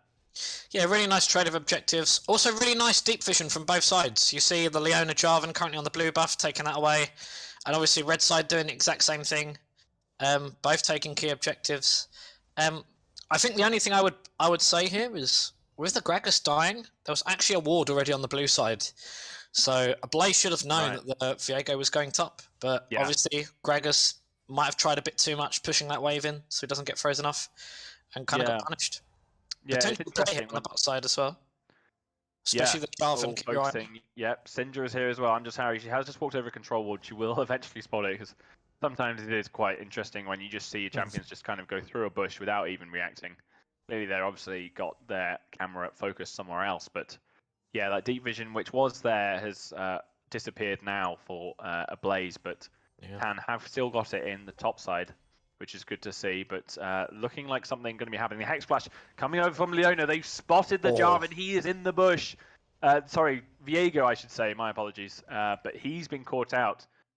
with that ward, which was the last one left. And like you said, that deep vision, and that was the ultimate culmination of that vision coming into effect. Yeah, I think them just clearing the control ward, and then I'm not sure if they saw the Viego early or predicted, but really, really nice. Again, great roam from PJ, just being able to create it then into a 4v3 situation. And yeah, again, another little pickup by Ablaze. Still quite a close game, even though there is a 1.2k lead. Yeah, for the side of Ablaze, they have just got that edge, with probably the difference being mainly the junglers. Of course, Zephyr does have those 2 kills, so if he can try and extend this lead in the top lane and really make a difference, of course, Fiora still probably, same kind of level in terms of game style in the top lane, but instead we're going to focus with the flash onto the Syndra, and now she has no flash. She is going to be stuck inside that Cataclysm. She will go down very soon. The Wild Growth, though, will save her at the moment. Jarvan is taken down by the Viego, and now he has got his first kill of the game on the map. And then Lulu, combined with the Syndra, takes down the Leona. Jhin is by himself, stopping the recall. But crucially, though, that was the side of Tan, which are able to come out on top there with now a 400 gold lead. Yeah, so again, really good answer. That's what's key, obviously. I think there was a bit there. Ooh. Yeah, sorry, just to interrupt you there, because Fiora has activated the ultimate. She had one more proc there, just shining at the belly of Gragas, but wasn't able to take the kill in the end. But Viego is there, and in the mid lane, there's a pause during the fight before I could even get out my words. As Ablaze doesn't actually have any more mana, but of course Tibbers will be doing some damage there. But there's a pause for some reason. We apparently have the jungler has paused for the side of Ablaze, but both junglers have disconnected, I believe. So we will wait and return again straight into the action, and think Syndra's going to actually be able to walk away from that, as my game has just paused. Me too as well. I'm currently frozen. I believe everyone is currently frozen at 11:40. I believe that's a recurring theme. We are just going to double check that with the person who is running the stream as well. Could you confirm for us? Who doesn't seem to be here at the moment in time, so some technical difficulties. Yeah. We're paused at the moment in the game, but okay, now it's finally resumed. Just to confirm, 45, 46, 47, yeah, same time? 48, I'm about 1 second ahead, but I'll pause and then... Okay, that's fine. Yeah, okay, I think I'm on the same time now for you. Sorry about that, but all the technical difficulties, doesn't matter what level you are, it's always going to happen. But yeah, quite funny, because in that little kind of window where we unpause as well, Syndra was just about to kind of be totally blown up by PJ, but then I think obviously the pause was able to let him get away there. So no kill there for PJ, but Fiora is really pushing in this top lane. Got the first outer turret riposte, the flag and drag. She has no mana though, and Jarvan has got the red, not the red buff, but he's slowing her down bit by bit. She flashes out of the cube from Gragas and will be able to walk away, but almost just caught out there. Jarvan didn't quite have his Cataclysm to kill the Fiora there. Really lucky there to get out alive. Sorry, I'm just kind of a lot to kind of process there after that little kind of encounter. So we had obviously the top lane play with not the dive, but Gragas had to walk away. The mid lane, the Syndra did really well to use her Eon, and we currently are again. We've got another gold swing. It's currently 2k gold now. Over to... Yeah, the lead's going, and Tan are probably going to force it even more. They're going for the Jhin. They take him down with ease as well, but he's been caught under the turret. But unfortunately, the ultimate, which did used to get him out of turret aggro, does not anymore, and Viego gives his life for that kill, 1-for-1 at least. Good response from Ablaze, bottom laner, flashing away from that solar flare as well. For the ADC, they're looking to continue the fight here. Fiora is here. She's very strong. Explosive cast doesn't hit anyone, but at the top of your screen there, there's Tibbers has come out as well to try and distract the team, while Fiora is taking on 3 members of Ablaze with ease, not even taking any damage. Gragas not doing much and just going to be able to walk away. The Wild Growth now making her very strong and tanky as well. Scatter the Weak does get a stun onto the Gragas, but so far no kills from either team. Yeah, again, really nice responses. All of a sudden, we see a small little skirmish in the bot lane. Then the whole team is now here bot. All again. Oh, and just almost caught the recall. Doesn't quite get the damage onto the Annie. Now she is in the Cataclysm. Now the Fury is going to go down eventually. Some really good return damage, but just not quite enough. And that is a really, actually huge pivotal kill there, because if the Fiora gets out at a win for Tan, they are going to get this Infernal Dragon at least to level the Drakes, but taking down the first death for the top lane onto the Jhin for his first kill of the game really balances things out, and although still behind on gold, that sets it up for a really good game to come. Yeah, again, like we're kind of looking at this Fiora, or that's who my eyes have been on at the moment. Yeah. Seems very strong. And we got another player on the bot side of Viego's Viego. coming in as well. It never stops. It's a Clown Fiesta. The TP's coming in as well. Fiora is here again. It's a bit of deja vu. The Solar Flare does not connect on anyone, and Fiora comes back straight for her revenge, taking down the Leona. And there was a TP from PJ, who could not have run out of that lane any faster if he tried with those little legs. But yeah, another return kill just kind of balances that back out again, and it was just a kill onto the bot lane at this time. Jhin needs to be really careful, misses the stun on the Viego, and he's just going to be able to walk away. Does root the Viego, doing some damage, but of course he's a tanky boy with this new meta of the Divine Thunderer now, so will not be taking any damage. And this bot lane turret is definitely the focus. You can see that. I mean, this could not be more of a focus if they tried. Viego is just around the corner, and Jarvan trying to get in on that. Doesn't have the Cataclysm though, and they're just going to walk away. And fortunately, Ablaze can defend this bottom turret. And again, one thing I just want to, in terms of the items, one thing that's quite interesting, the Fiora's kind of caught my eye a little bit. I might be wrong. Fiora mains, please correct me. I don't know too much about Fiora, I'll be honest. But I swear it's usually either a Divine Sunderer or a Gore Drinker that you usually pick up on her. But she has gone for the Trinity Force, which I think is a little bit unique. Seems to be really working and putting in a lot of work at the moment. I might be wrong in saying that, but yeah, it's a bit of a... Clearly has a little bit of an idea of why that Trinity Force is going to be used for this game, and from what I've seen so far in that damage on the mid lane, seems to be putting in. It's very strong, but I think it's the overall picture, isn't it? Divine Sunderer, you've got a tanky Viego, and like you said, it's very much a sustained composition. You've got the Viego with his own healing, you've got the Vayne with the shield bow, and of course the Lulu to back that all up. So I think the Divine Thunderer or even the Gore Drinker would have actually been a really good choice, because you've still got loads of damage. And the Fiora obviously is the one that's going to be the kind of tank in inverted commas for Tan as well. She's going to be the focus, because she'll be on the Jhin, and the Leona will be peeling her off, hopefully. So, to have that Gore Drinker, and, you hit 4 members of Ablaze, you're going to get a huge heal back. And that's what Fiora's all about. She's a sustained champion. So, yeah. Interesting on the Triforce, but let's see how that pans out. 3-1 already, so doing pretty well. It's just whether maybe she could have done better with that. But who are we to comment? That's on very true. players? That's why we're here and they're there. Yeah, that's very true. I'll be completely honest. I'm not too sure whether that's the best choice, but it feels like that maybe they're looking at this Fiora more of a carry position. And from what I've seen so far, and again with his performance in the first game, seems to be making a huge amount of impact in these fights. Like, it's the one member I've been staring at saying, oh, Jesus, this person seems to be popping off a little bit. Especially with that top tower down as well. And I think she's just going to keep pushing this Gragas in. Yeah, a lot of pressure there. As you can see, Gragas having to answer that. Can't actually take on the Fiora, so we'll just have to clear the wave, as now, Tan have got so much control over this top side. They've got the Rift Herald to take if they want, but Jarvan is their kingdom to make sure they don't take the Rift Herald there. And Jhin, he has got Leona in the wings. Not sure if Tan were aware. Solar Flare does not hit anyone again. Bit of a comical series of errors there, unfortunately. It doesn't matter what level you are, but sometimes, the Zenith Blade just doesn't hit and going to walk away. Got to be careful now, though, because... Here comes the Viego. Yeah, Viego is coming in, but Syndra's here as well. Going to be seen, and Ablaze, after missing all those abilities, are just going to step back and play it safe. Again, just thinking back to those stats previously, the early game was supposed to be in Ablaze's favour. And we know their team drops off. And here we go.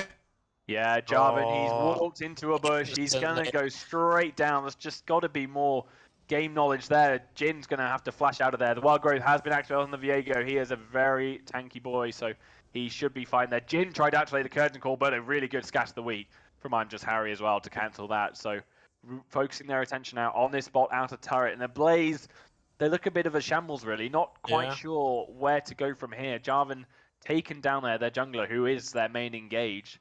So Tan just simply answering, just putting enough pressure. That's all it is. Don't need to engage. Just take the tower and push Ablaze away, and that's exactly what they're doing.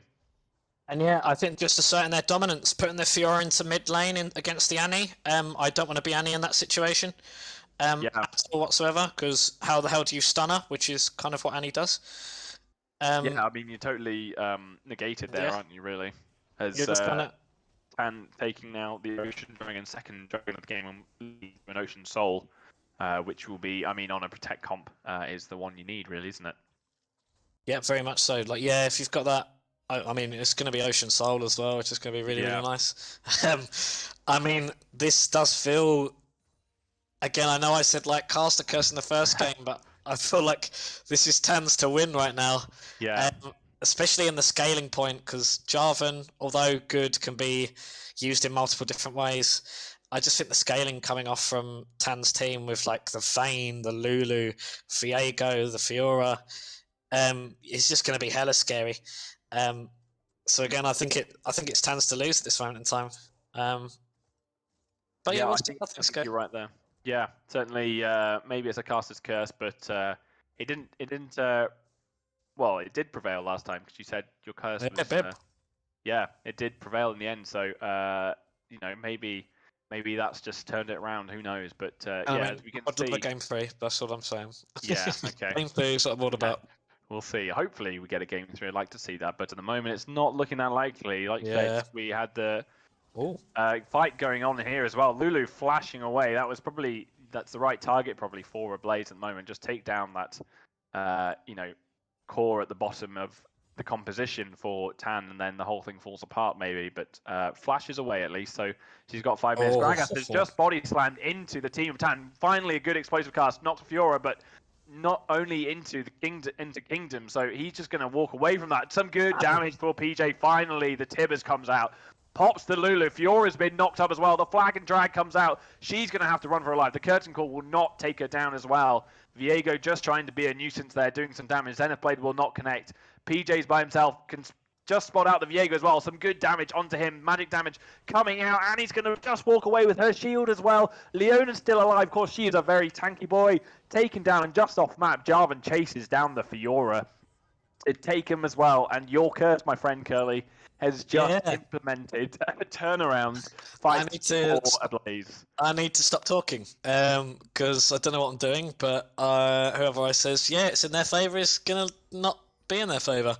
I'll be honest, I was really confused at first because maybe it's the beauty of Gragas, of the lovely Tavern Keep with his big cask of ale, but went in alone, got surrounded by 3 players instantly, and I thought, Honest has just inted. And then managed to get a nice little ult off. And I'll be honest, I was quite surprised the Blaze turned that round. I thought that was going to be a nice little clean-up, kill the Gregos, and then swipe the team. But yeah, I think it was the positioning really. There was that wall obviously there that kind of split them up. Fiora was going round one side, Viego went round one side, and then all of a sudden the Lulu was caught by herself and just blown up instantly by PJ. And of course, no wild growth, which wasn't used. So all of a sudden, Tan were exposed, and Kingdom did well. Focused the Fiora, took her down across the map, and yeah, Ablaze did that team fight really well, and just brought that goal lead just back in with PJ now 2-0-4. Not quite the Yasuo score he had last game, but so much potential for blowing someone up. And it's quite interesting at the moment. It's very much the Leona's definitely behind in gold, but again we've got bot lane and mid lane for Ablaze who are currently ahead. Not by a huge amount. Bot lane, the Jhin is very far ahead of the Vayne at the moment, and the Ana used a few, like 500 gold. And then the top side's the same kind of thing. Fiora very ahead of Gragas, and the junglers are about, again, 1k plus actually. So very bot mid top jungle focus.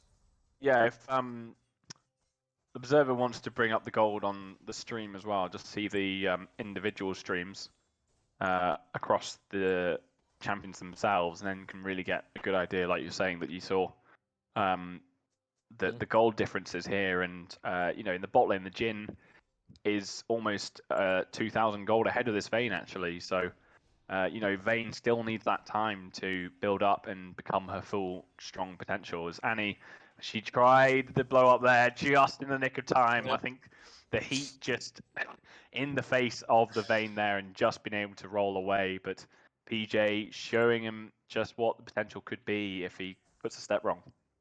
Yeah, there were some lovely minion explosions there. A very nice image. Poor minions. But that's not what you want if you're PJ. You want to be exploding the enemy team. Yeah, and of course does have Tibbers with her, but just doesn't quite have that explosive potential anymore. So Tan can probably breathe a slight sigh of relief as this dragon is coming up now. There's another Ocean Drake ready to go. All 5 members, both teams, ready to take it down, and just taking down poor Tibbers, who is going to take the fall there. As Dragon not started up, but both teams just trying to look for that engage. Of course, Ablaze have that engage, but Tan not really any particular way to kind of focus the champion. I think just pull out the Jin ult here. Just walk back a bit, pull out the Jin ult, start hitting them. Because if it's a main team fight and then you're using the Jin ult, you've wasted it. So get some poke off, be a bit scary with those full shots and those sniper shots, and be in a position where you can't get stunned by Syndra as well. Yeah, they've started the Drake here as well. Does get scattered the weak onto Leona, is very low, but doesn't really matter when it's just the support. Gragas trying to just keep away the Syndra. The steals the Dragon as well. Really good, following on from last game. Leona's almost about to go down, but if you see, the Annie has taken down the Lulu. The Wild Growth did get popped, though, these resets onto the Vayne, and the resets now as well. He's getting them, he's popping them. He has been exhausted, though, and Jin's going to take him down. Jarvan just off the side of your screen took down the Syndra, and it's Ablaze. They may not have got the Ocean Drake, but they win the team fight. But it's the question. Is it worth it? Look at mid lane right now. We can't see it on the actual thing, but Fiora is actually on the Nexus turret and is going to take it. She has took 3 towers all by herself.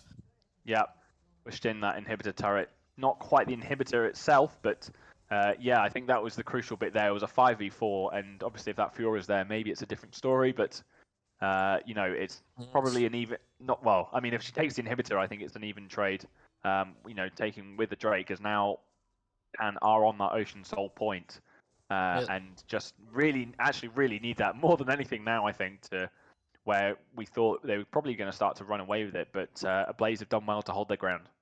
Yeah, so I think, really, really nice, but I think it's the only issue with mid lane. Once you lose those mid lane towers, the speed that Tan can rotate from one side to another is going to be quite scary. And what hopefully we'll be seeing for these next objectives is Tan getting some deep wards, using mid lane to shove it right down Ablaze's throat, and then just getting full control over that red side or blue side of the enemy jungle to set up for Baron or for the Drake, and just make it impossible for Ablaze to walk into the jungle. And if so, threaten the 5-man surprise gank and say, "Oh, we're in this bush. You're gonna die now. Sorry." Yeah, exactly. I don't think they're going to be apologising for that, but true. Yeah, they're just going to be, "You're welcome." I think, but yeah, like you said, looking for that ambush, as it were. But Gragas, in the end, he's going to try and match this Fiora because she did have such a strong push and just takes down turrets like there's no tomorrow.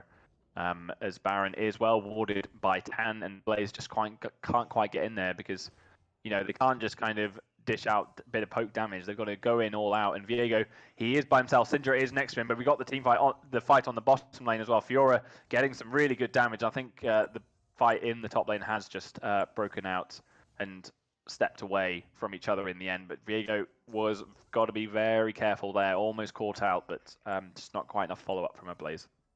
I guess the question is for Tan, what is the Fiora? I think it's all focused around the Fiora. Does the Fiora just want to keep him in a lane? Oh. Yep, sorry, did get caught out there, but gonna flash away again. Crucially, did flash last time, and then her life taken. So Ablaze, they got in for the fight here. Didn't get the stun. Crucially, Wild Growth will activate just to make sure of those things as well, and didn't land the stun on the Annie. And if she did, then you know these are the kind of the skills and the plays that you've got to activate. The Cataclysm does get 2 members of Tan. Of course, no Lulu is going to go down. No more support for Tan. A Fiora flank coming in? Fiora coming in. She's trying to help her team because she's realised she's pushing, but she thinks she's got to help her team now. Viego's coming in. He can see the Jhin in his sights. He's just going to take down Tibbers just for good measure instead. But Ablaze got 2 members of Tan there.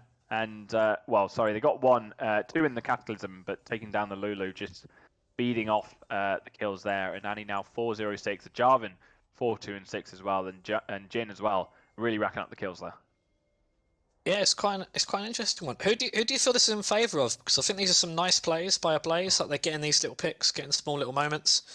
I still feel like it's in Tan's favour though at the moment. Like I think once this Fiora gets into these major fights or is able to 1v1 the Gragas, it's going to be a bit of a problem. Yeah, I mean, you can see Gragas can at least withstand the Fiora pressure. Maybe not duel her and take her out, but can at least hold the wave now.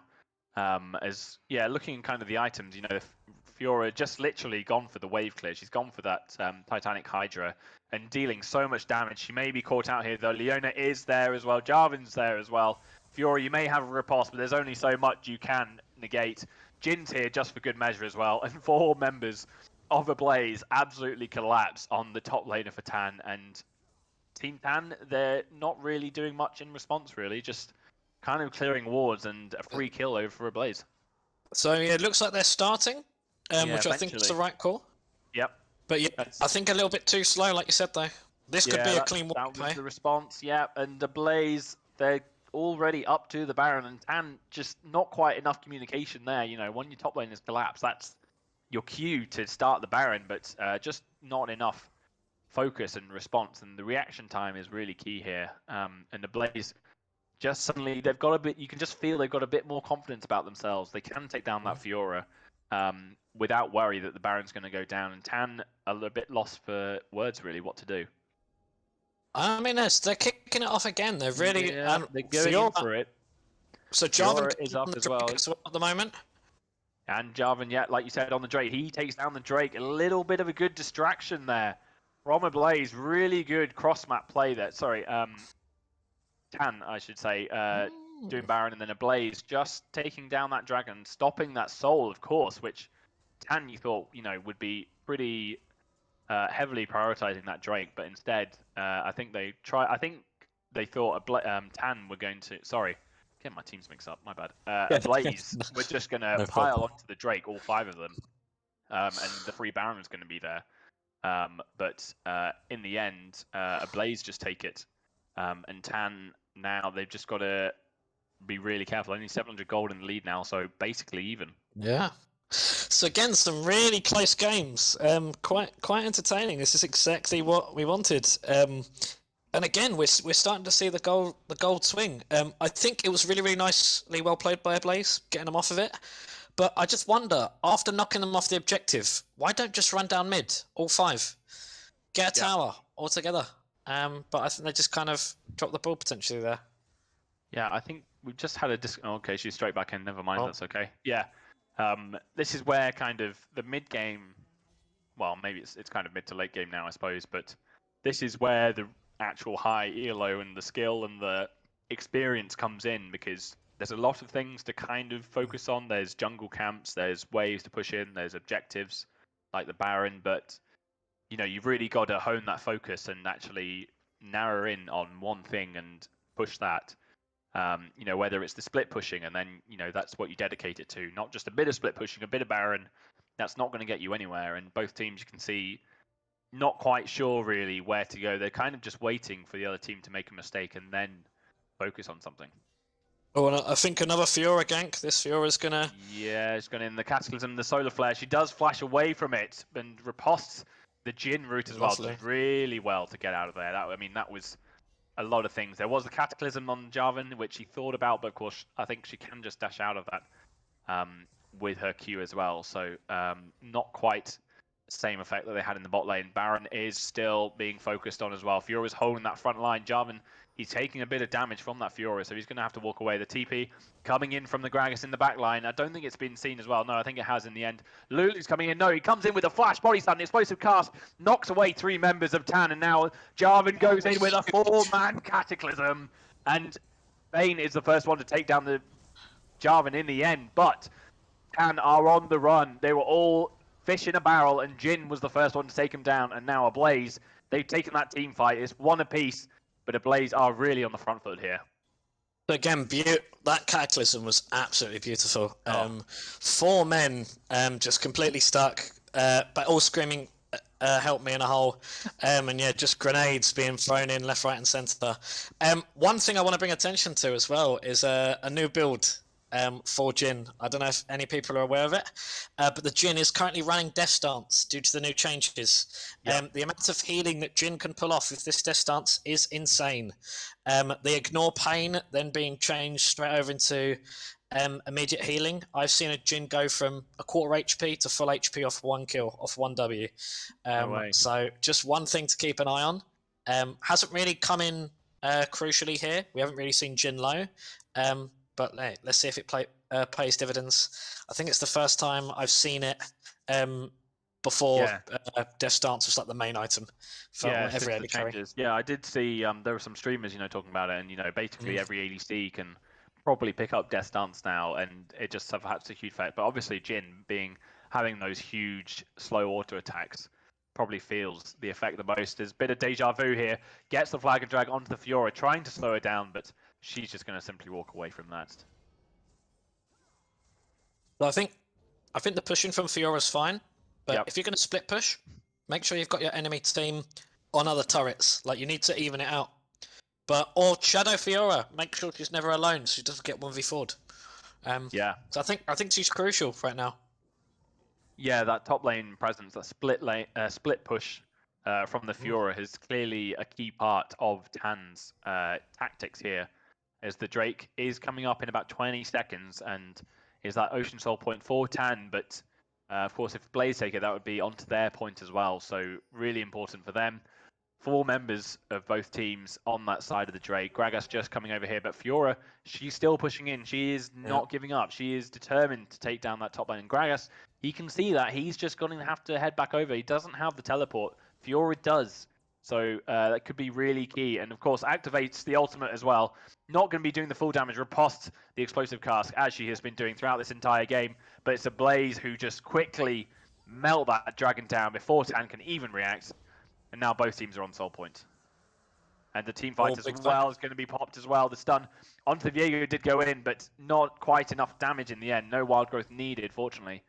But Ablaze really strong with that Annie. Not a single death for PJ. He has really stepped it up, I think, despite maybe less kills, but he is really focused on not stepping too far. We saw he did overstep into the jungle of Tan and got punished, and I think that's probably what he's thinking that led maybe to kind of the downfall of the game, really. And being really careful where he's positioning, which is really good to see from him, improving game by game. They have seen them in the bush, I think. No, they didn't see them, but probably assumed they were, and going to just walk away in a bit of a Baron dance here. Again, just saying what I want to say, and I know... sorry. Again, such close games coming through here at the moment. This is much tighter than the first. But again, we'll see if that swing in that late game of Tan is really going to come into play. It's kind of a hard one to call, I'd say, at the moment. But I think just the composition of Tan is going to be so much harder for Ablaze to execute. And just like if that Vayne is untouched, it's scary. If Fiora can just wreak havoc onto certain members, you're in trouble. And if Viego gets resets, you're in trouble. Yeah, I think, but I think if you're Tan, you probably want to be avoiding these team fights. I mean, maybe you've got the Vayne, the Syndra, and the Fiora, or maybe not the Fiora, she'll be split pushing, but the Viego to dealing out damage. But the crowd control from the side of Ablaze is just so much, Maybe you're a Vayne, but if you're rooted to the spot for 4 seconds from a Leona, or if you're inside a Cataclysm, it doesn't matter if you deal 1,000 or 10 damage. You're going to go down as PJ activates Tibbers there, but Wild Growth is popped again, just that anti-Annie ultimate, and he's going to actually jump out of there with his own ultimate as well, which come back very soon at least. But Ablaze really just trying to catch someone out, really. And Fiora is on the wings here. She's given up the split pushing for now, trying to help a team, but I think she's just got to carry on with the split pushing, really. I don't think there's a point in trying, because that's what Ablaze want, to match the team fighting potential as they are focusing on the Baron now.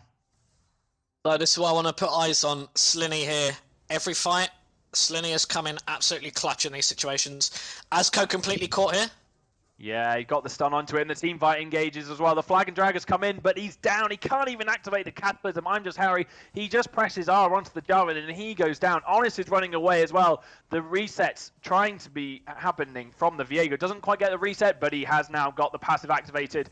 Fiora is doing her damage. She's thinking she couldn't do the split pushing, so why not just kill the team of Ablaze? And that is exactly what they do. Kenny is all by himself after that absolute landslide of a team fight from Tan. And I think this is completely game over right now. We saw the initial burst coming out from Ablaze. They couldn't execute it properly, and as soon as it turns into a longer fight, then immediately just Tan take complete control and take over the game. So yeah, again, I think this is going to be Tan's to throw away. Yeah. They just if the fight doesn't end in 3-4 seconds, they just run over it. Yeah, it was a curious kind of flag and drag into really nothing, and then just kind of served himself up on a plate, kind of being like, aim here, and then just went down. And after that, like we said, just like kind of last game, really, once that composition is gone, once the Jarvan's gone, the composition falls apart, really, because you've got a Leona who can do something, but apart from that, that a Blazer on the back foot from there, and that kind of confidence Tan had just to really push through and win. And once you get that first kill on Tan, then they just win the team fight. I think there was a lovely. I actually couldn't really see it properly, but I think there was a lovely Syndra that as soon as the Jarvan stepped forward, I think it hit multiple members of the enemy team. I'm not sure if an R came out followed by the E, but I saw multiple members of Ablaze just get knocked back and stunned very briefly. So again, that kind of disengage really came in clutch. Yeah, really good disengage there as well. Probably helped. Fiora is just so tanky as well now. She's got that death dance herself with those changes, so she's going to just be healing for days with 2 Ocean Dragons on her side as well.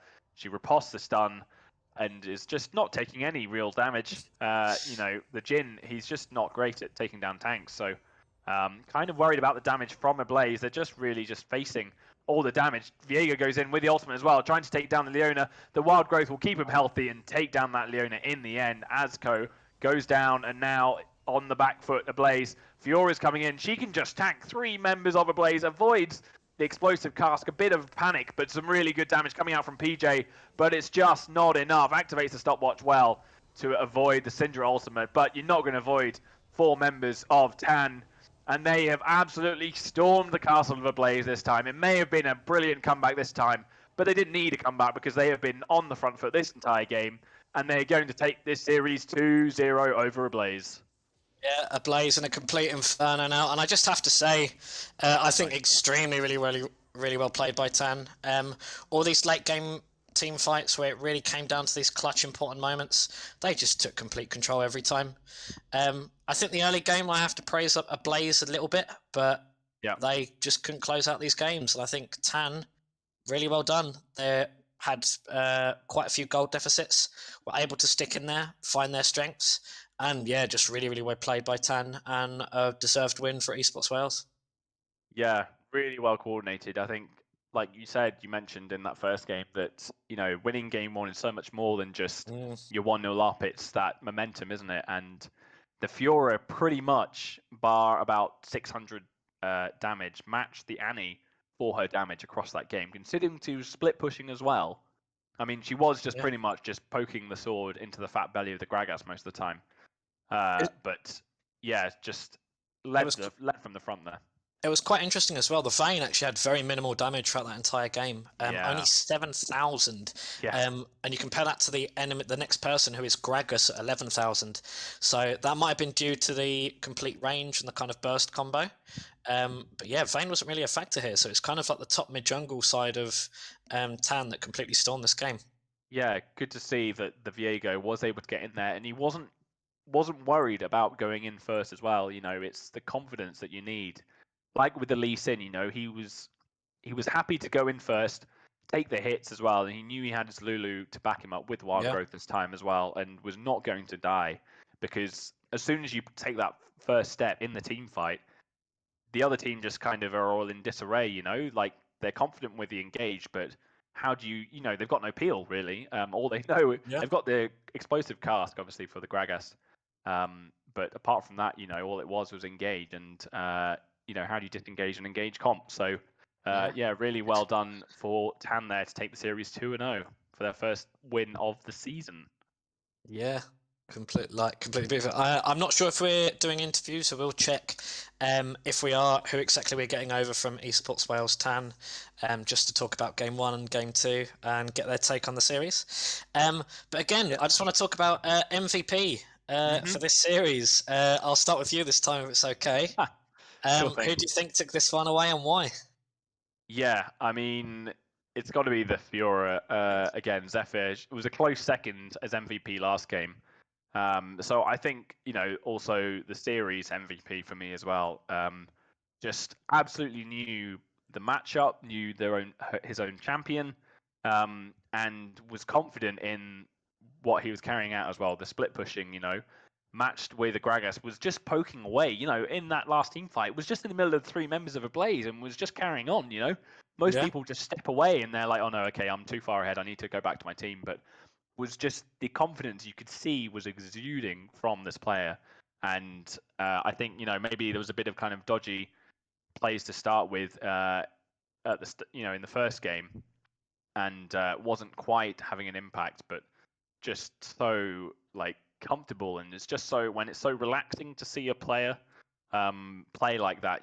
Sometimes you're a bit tense, and you saw the bot lane of Ablaze, when they missed all the abilities to engage onto Tan, and it kind of just makes you a bit nervy. But there was nothing wrong with Zephyr's performance. Yeah, 100% on there. But Kamiza obviously, what's the word?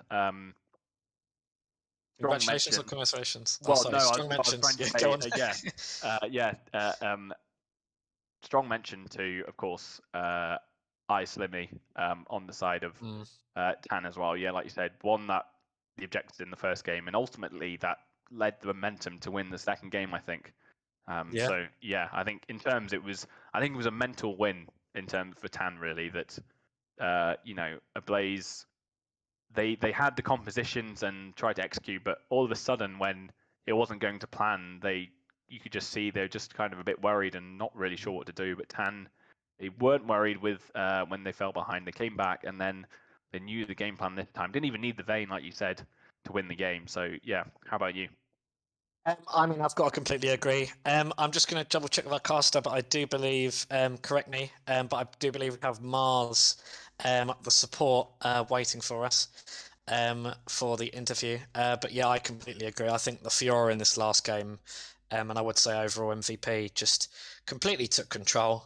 Was a really, really big threat, and all the time throughout all of the fights, even when she wasn't there, I just kept watching. Like, what's Fiora doing? Yeah. Where's she going?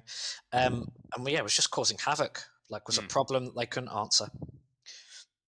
Yeah, I think I don't know. Is it Mars? I guess maybe not the same summoner name, obviously, but if that's the BBK, I believe. JME BBK, BBK. that's support, is it? Okay. Yeah. Yeah. Hopefully, I don't know if we can move him into the stream to try and have a quick chat before everyone leaves. So just hang on while you're watching the stream, and we'll get some quick words from the support if we can try and sort this out. Move to. Oh, I could move as well. Yes. Haha. Let's move him in here, shall we? Hello, Mars. Are you there? Yes, there he is. Hello. Normally it's come in Houston, but it's come in Mars instead. But there you go. So you're the BBK, right? You're the support for Tan. I am indeed. Great.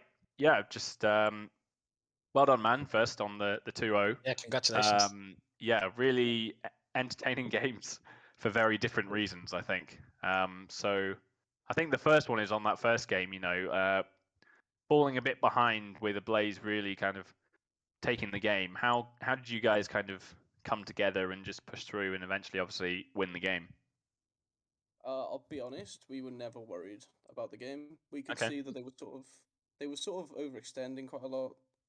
And yeah, we just felt like we were always in it. We had the Jinx scaling, and obviously we had Zephyr in the side lane as well, and he was sort of having his way with the Nora a little bit. So yeah, we were fairly confident that eventually we just come back into the game with the Jinx pick. Yeah, yeah, very nice. Kelly? Did you have something to I ask? guess one thing I'll ask as well is how I guess going straight over to the second game, and I'll ask a little bit about your compositions and your drafting, if that's okay. So obviously the first game you weren't really worried, and again once Jinx got into that game, you absolutely stormed it. How about the second game as well?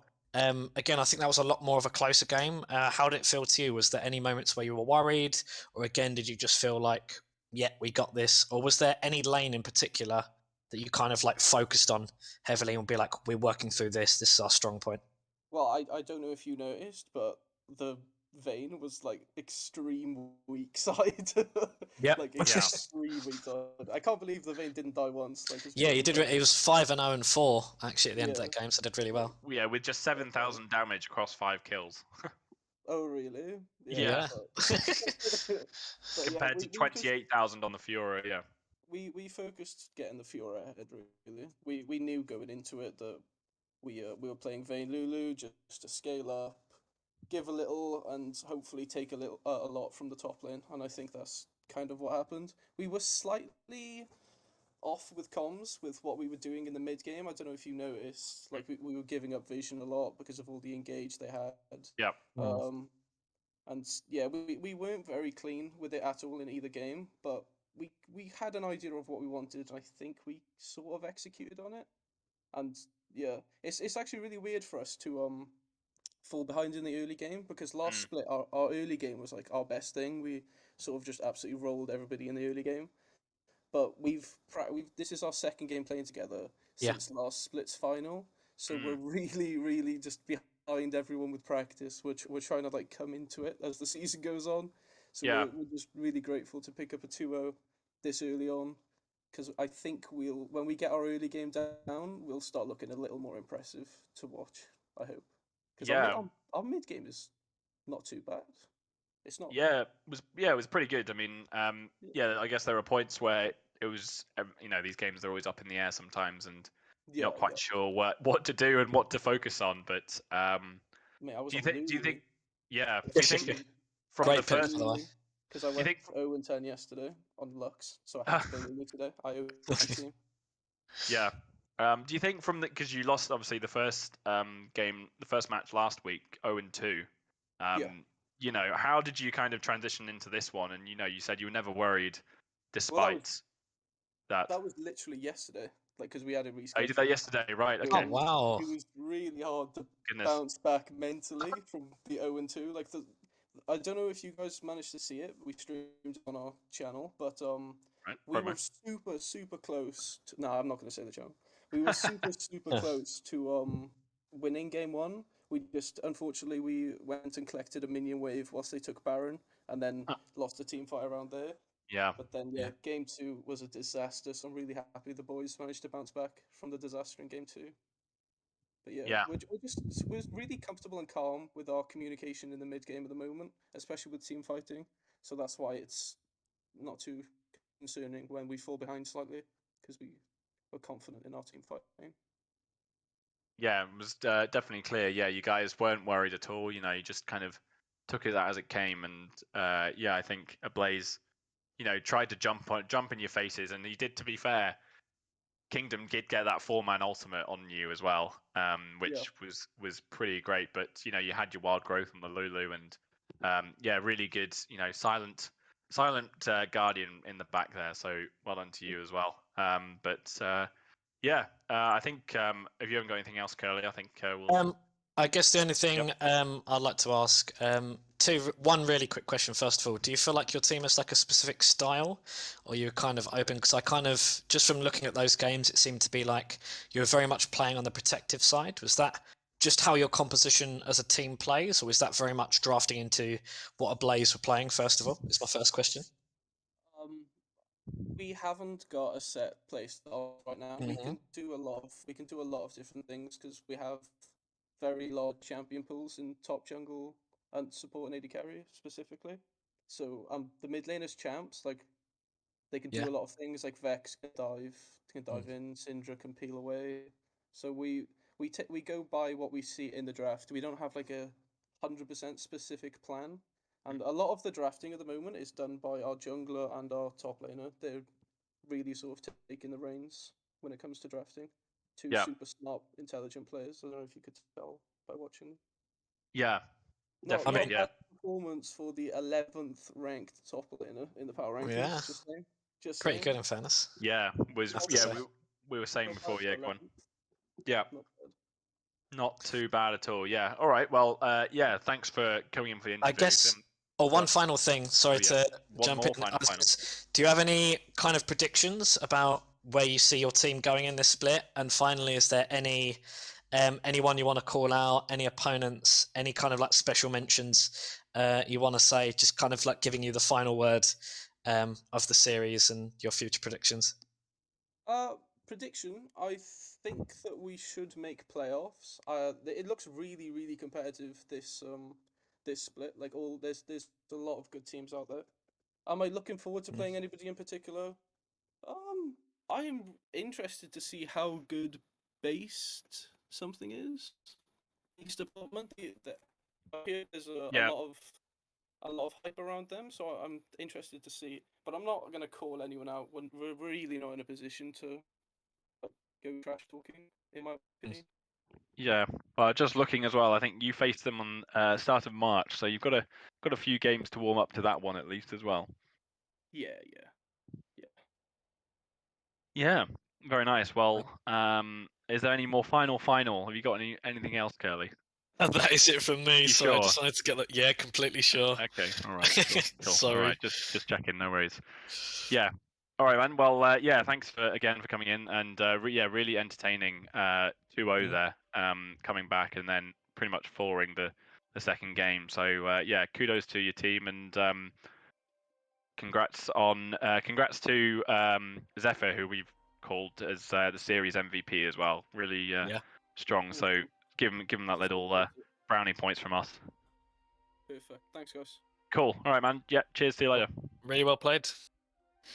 There we go. I didn't quite get your comment there. Never mind. But yeah. So that's it from us. But any kind of last thoughts from the series and Ablaze as well. We should probably talk about them. Going forward and from what looked like they were going to probably win this series 2-0 after that start.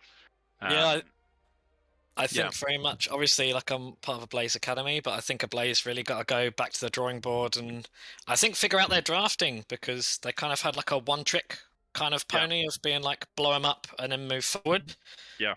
But when they didn't blow them up, they were just like, see you later. And then Esports Wales just went over them like a bulldozer. So, yeah, I think Ablaze have got a lot to work on personally. And Esports Wales, hopefully in the next game, they can take this winning victory and go 2-1. Yeah, really strong. And like I said, Ablaze, just got to probably focus a bit more and work out the composition there that fell apart in both games, both heavy engaged comps and once one chink in the armor was taken away, then the whole thing fell apart. So yeah, completely. A lot to take away from each team there, but entertaining nonetheless from both of us. So yeah, I think we'll leave it there. But thanks to Curly as well. First casting together went pretty well. Hope you all guys watching all enjoyed it as well. And we'll of course catch you all same time next Tuesday. Of course, Tuesday, Thursdays. At 7 o'clock. So tune in next time and catch you guys later. Cheers. Thank you very much.